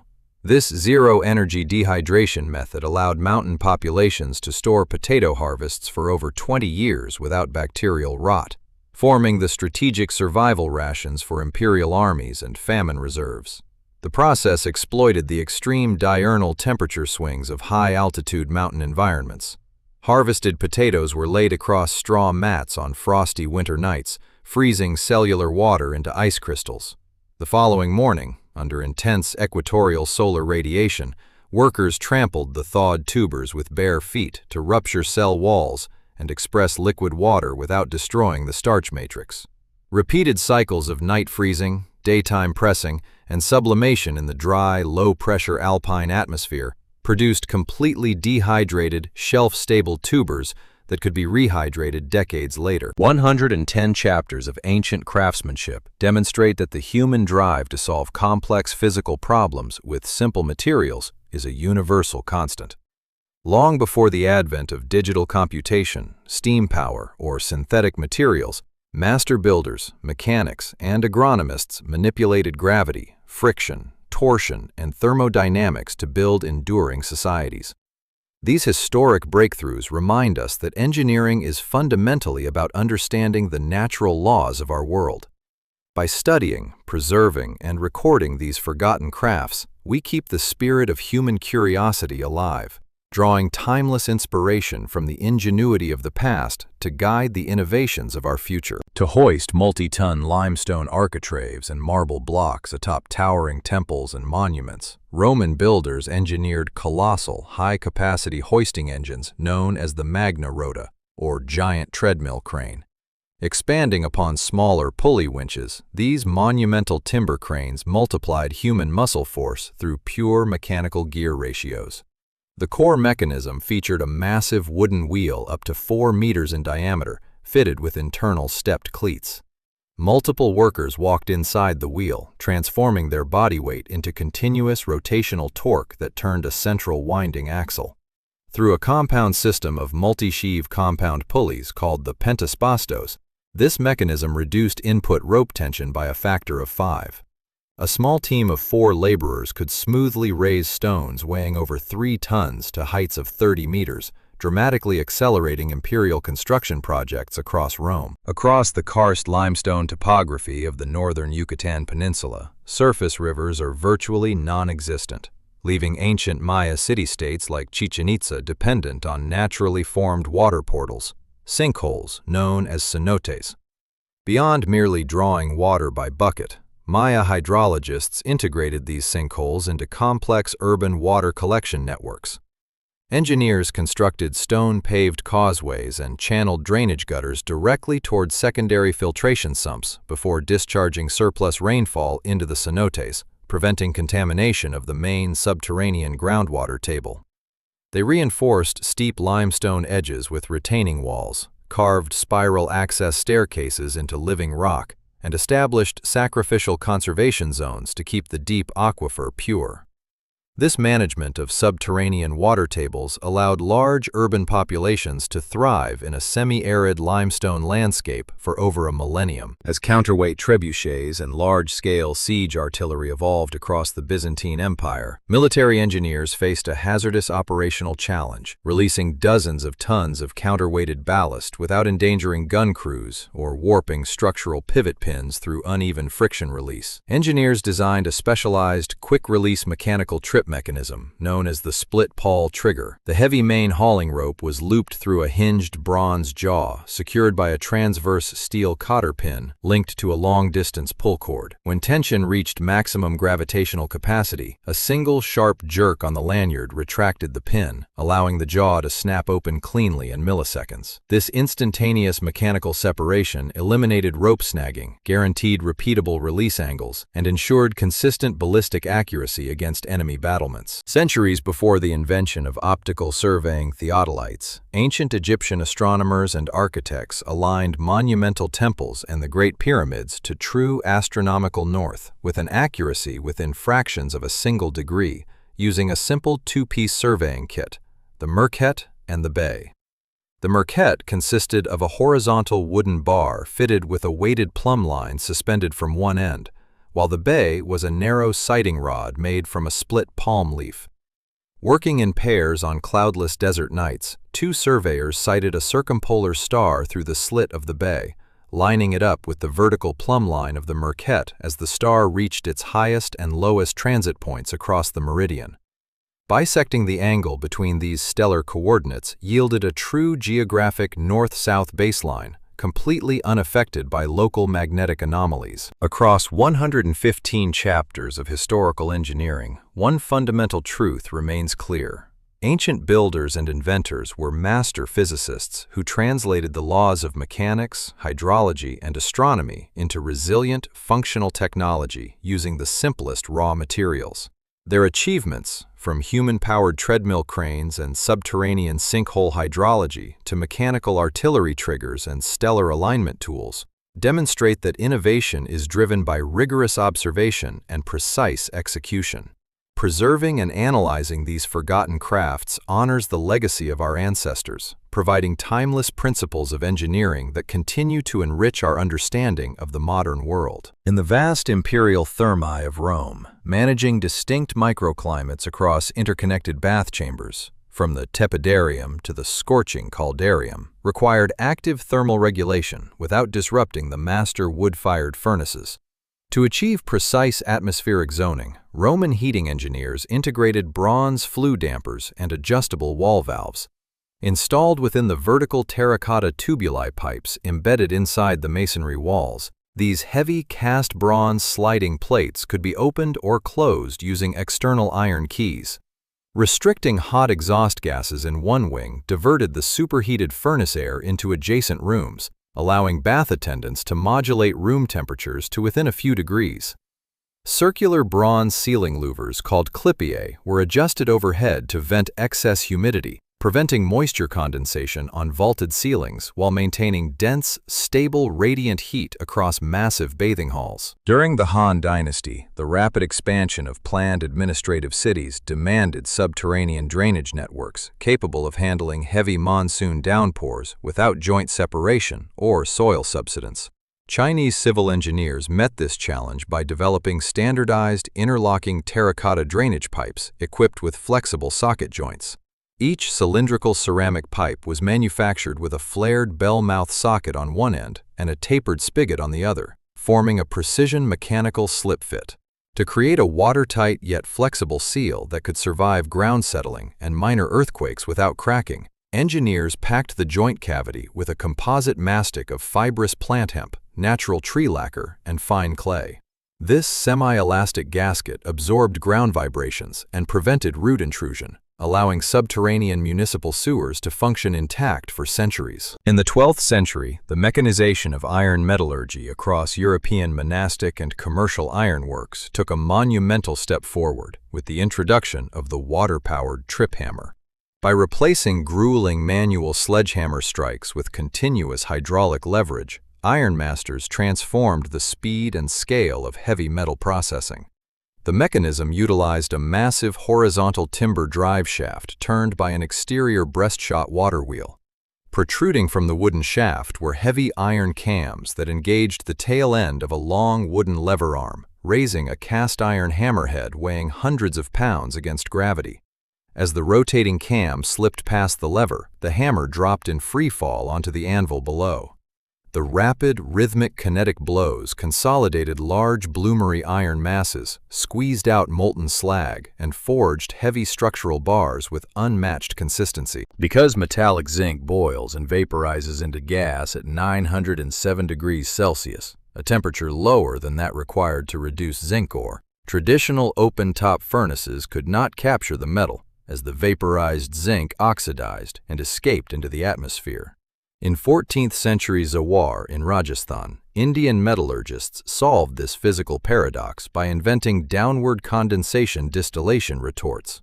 Ore, charcoal, and organic flux were sealed inside cylindrical clay retorts fitted with long, hollow terracotta condensing tubes extending downward through a perforated furnace floor into cool, subterranean collecting pots. As the main furnace reached 1200 degrees Celsius, zinc vapor formed inside the sealed vessels and traveled downward into the chilled lower zone, condensing directly into solid metallic zinc before it could oxidize.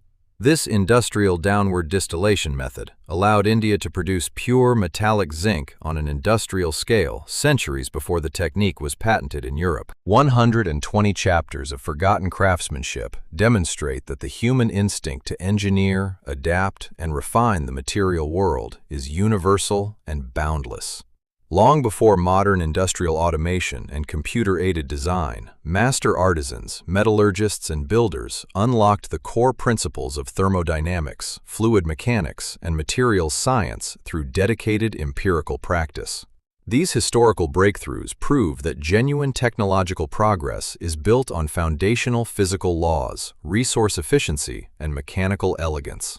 By documenting, analyzing, and honoring these ancient crafts, we preserve an invaluable human archive, ensuring that the ingenuity of past civilizations continues to inspire the engineers and builders of the future. While simple single-sheave pulleys provided a one-to-one redirection of pulling force, monumental Roman construction demanded far greater mechanical leverage to lift 50-ton granite columns into place.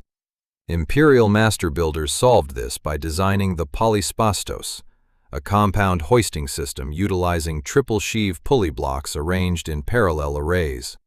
Constructed with bronze sheaves encased within reinforced hardwood cheeks, the mechanism threaded high-tensile hemp ropes through alternating fixed and moving pulley assemblies. By dividing the load equally across 6 supporting rope segments, the polyspastos reduced the physical pulling effort required by more than 80%.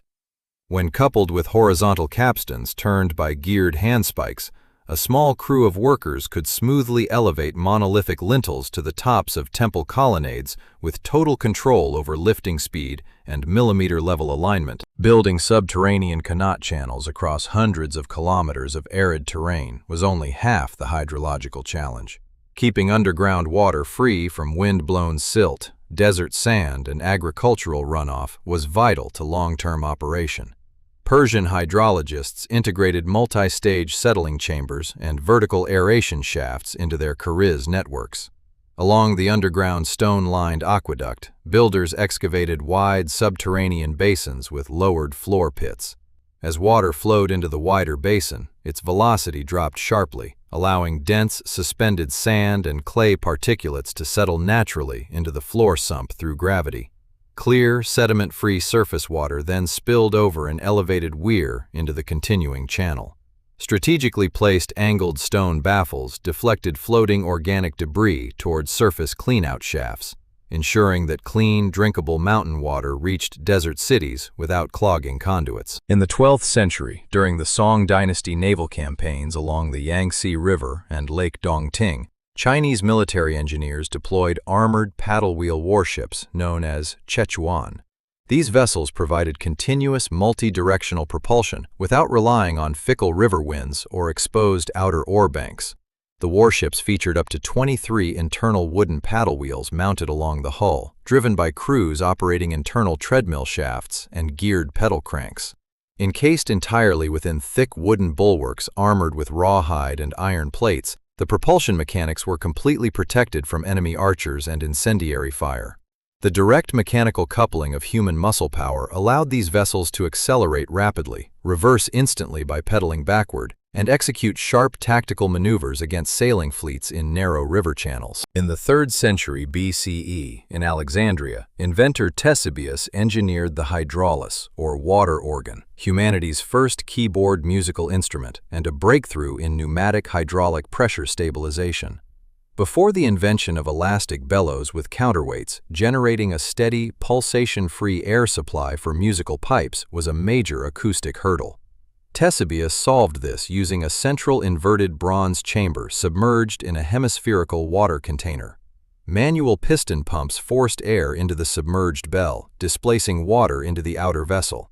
The natural gravitational head pressure of the displaced water pushed continuously back against the trapped air, maintaining a constant, uniform pneumatic pressure inside the pipe chest. When an organist pressed bronze key levers, balanced air escaped through calibrated bronze pipes, producing steady, clear musical tones without volume flutter. Across 125 chapters of lost and rediscovered technological history, the message remains clear. Human innovation is defined by a deep understanding of natural mechanics, fluid physics, and material properties. Ancient engineers solved complex physical problems with extraordinary ingenuity, building durable, efficient systems using only basic elements and hand tools. These forgotten crafts remind us that modern engineering rests upon millennia of empirical observation and trial-and-error discovery. By documenting, analyzing, and preserving this rich technological heritage, we honor the brilliance of our ancestors while gaining timeless insights into sustainable design and mechanical elegance that will continue to shape our future. When Roman architect Apollodorus of Damascus designed Trajan's bridge across the Danube River in the 2nd century CE, he faced a massive structural hurdle. Spanning 40-meter open water gaps between masonry piers without intermediate stone supports. His solution was one of antiquity's greatest achievements in structural carpentry, the triangulated timber lattice truss. Constructed from massive, interlocking beams of cured oak joined by iron straps and bronze dowels, each bridge arch functioned as a rigid, load-distributing geometric web. Rather than relying on simple bending strength, the triangular arrangements decomposed downward traffic and wind loads into pure axial tension and compression forces across the wooden framework.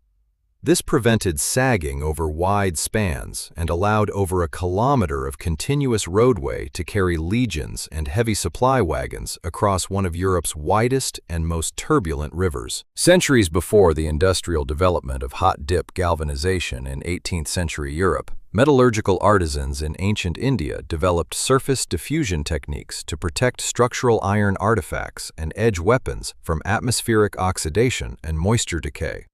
Using the abundant refined metallic zinc produced at smelting centers like Zawar, smiths embedded cleaned iron billets into sealed clay containers packed with powdered zinc ore, charcoal, and organic fluxes. Heated below the melting point of iron, vaporized zinc atoms diffused into the surface layers of the iron lattice, forming an intermetallic iron-zinc alloy coating. This sacrificial layer shielded the core steel from moisture and corrosion, creating resilient agricultural tools and hardware capable of surviving high-humidity monsoon environments without rust degradation. To keep navigation lamps, burning oil sensors, and magnetic lodestone needles level aboard pitching warships in rough Mediterranean seas, Byzantine and early Arab navigational engineers constructed concentric three-axis gimbal suspension frames, known as cardan suspensions. The device consisted of 3 concentric bronze rings nested inside one another, each pivoted on a perpendicular axis 90 degrees from the next. The central platform holding the magnetic needle or oil reservoir rotated freely within this 3-dimensional pivot matrix. When the vessel pitched, rolled, or yawed violently across ocean swells, the low center of gravity of the central payload used gravitational inertia to remain horizontal, preventing oil spills and ensuring that navigational instruments maintained accurate directional readings in open water. Achieving the extreme kiln and blast furnace temperatures required to cast iron and produce porcelain demanded an uninterrupted, high-volume air blast. In the Han Dynasty, Chinese engineers solved the pulsating airflow problem of traditional leather bag bellows by inventing the double-acting box piston bellows, or feng xiang. Enclosed within a rectangular wooden box, a hand-driven piston plate fitted with chicken feather gaskets slid tightly along the internal bore. The housing was equipped with 2 intake valves and 2 exhaust valves connected to a central outlet pipe. As the operator pushed the piston in either direction, air was simultaneously drawn into one chamber and compressed out of the other, delivering a smooth, continuous stream of forced oxygen into the charcoal bed on both the forward and backward strokes with high thermodynamic efficiency. 130 chapters of technological history reveal a consistent truth. The drive to overcome physical limitations through empirical observation, mechanical leverage, and material refinement is woven into the very fabric of human civilization. From triangulated timber trusses and early surface metallurgy to 3-axis gimbal stabilization and double-action pneumatic bellows, ancient innovators solved foundational problems with remarkable clarity. Preserving these forgotten engineering triumphs bridges the gap between historical craft and modern innovation, reminding us that every advanced technology we enjoy today stands upon the ingenious foundations laid by ancient masters. Centuries before the modern fire engine, Hellenistic and Roman mechanics constructed high-pressure twin-cylinder force pumps made entirely of cast bronze, commonly referred to as the Ctesibius pump. Excavated examples from Bolsena and Silchester demonstrate a sophisticated understanding of reciprocal fluid dynamics. The machine featured 2 vertical bronze cylinders containing hand-ground pistons driven by a central rocking beam. As one piston lifted to create an internal vacuum that drew water through a bottom leather-flapped non-return intake valve, the opposite piston descended, forcing water past a second one-way delivery valve into a central compression chamber. An integrated directional bronze nozzle allowed emergency crews to aim a steady, continuous stream of pressurized water to extinguish fires on multi-story timber buildings across Roman cities. Excavating subterranean Cenote channels across dozens of kilometers of mountain rock without modern GPS or laser levels required precise 3-dimensional subsurface navigation. Ancient Persian hydrological engineers, known as Mukhanis, maintained accurate subterranean slopes and trajectories using paired plumb lines and oil lamps. To dig blind shafts that met underground with millimeter precision, surveyors suspended 2 weighted plumb lines down from opposite sides of the surface vertical access shafts.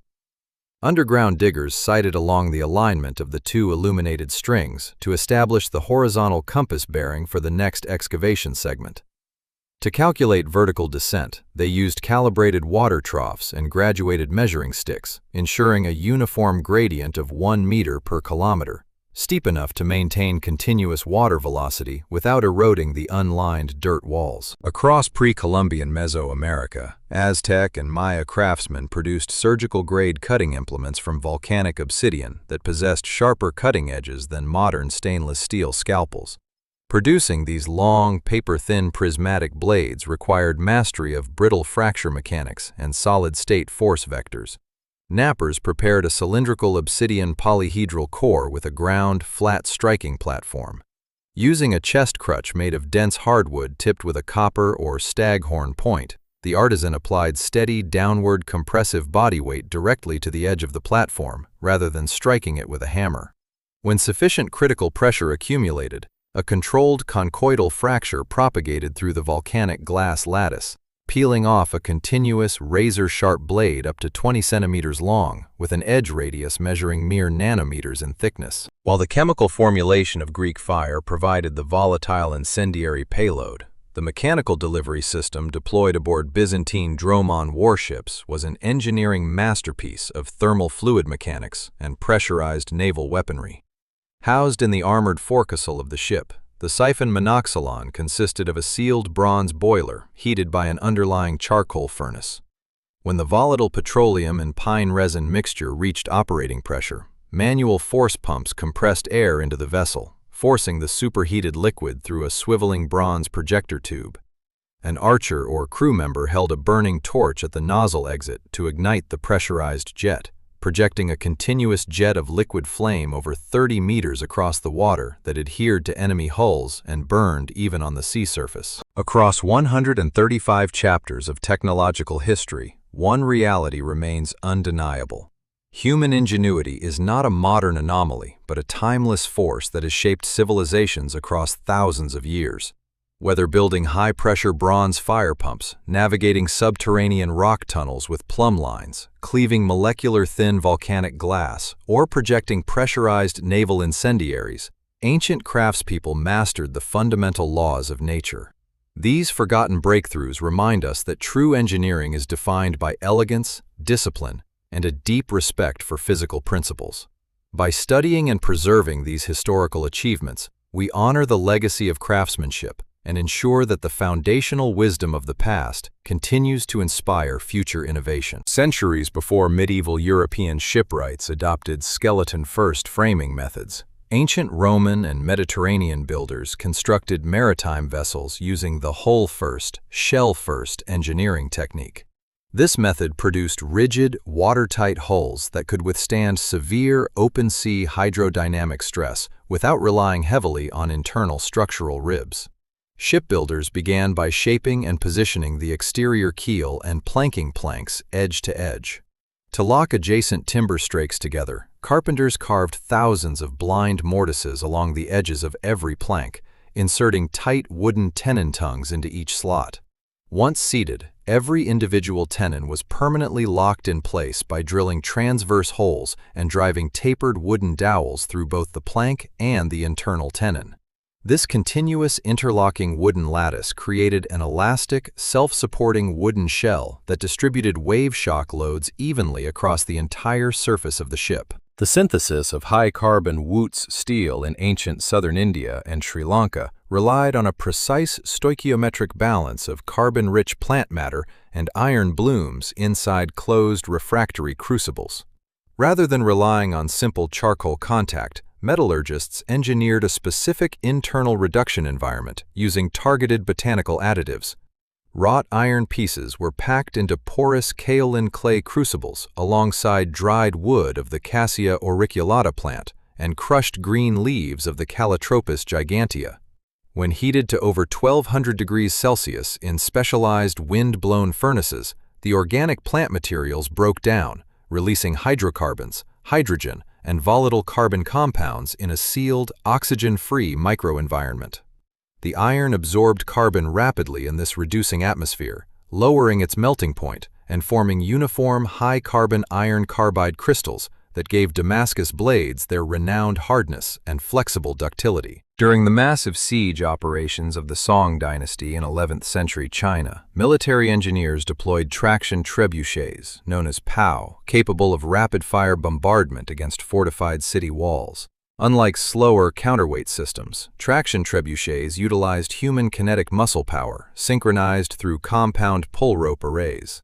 The artillery piece featured a flexible composite wooden beam pivoting on a sturdy timber trestle. The short end was rigged with dozens of braided hemp ropes pulled simultaneously by an organized crew of up to 200 men on a single command. The long throwing arm, fitted with a hinged leather sling, whipped through a long arc, accelerating stone balls and ceramic gunpowder bombs to high release speeds. A well-drilled traction crew could launch several high-velocity projectiles per minute, maintaining a continuous rain of heavy stone fire that overwhelmed enemy ramparts.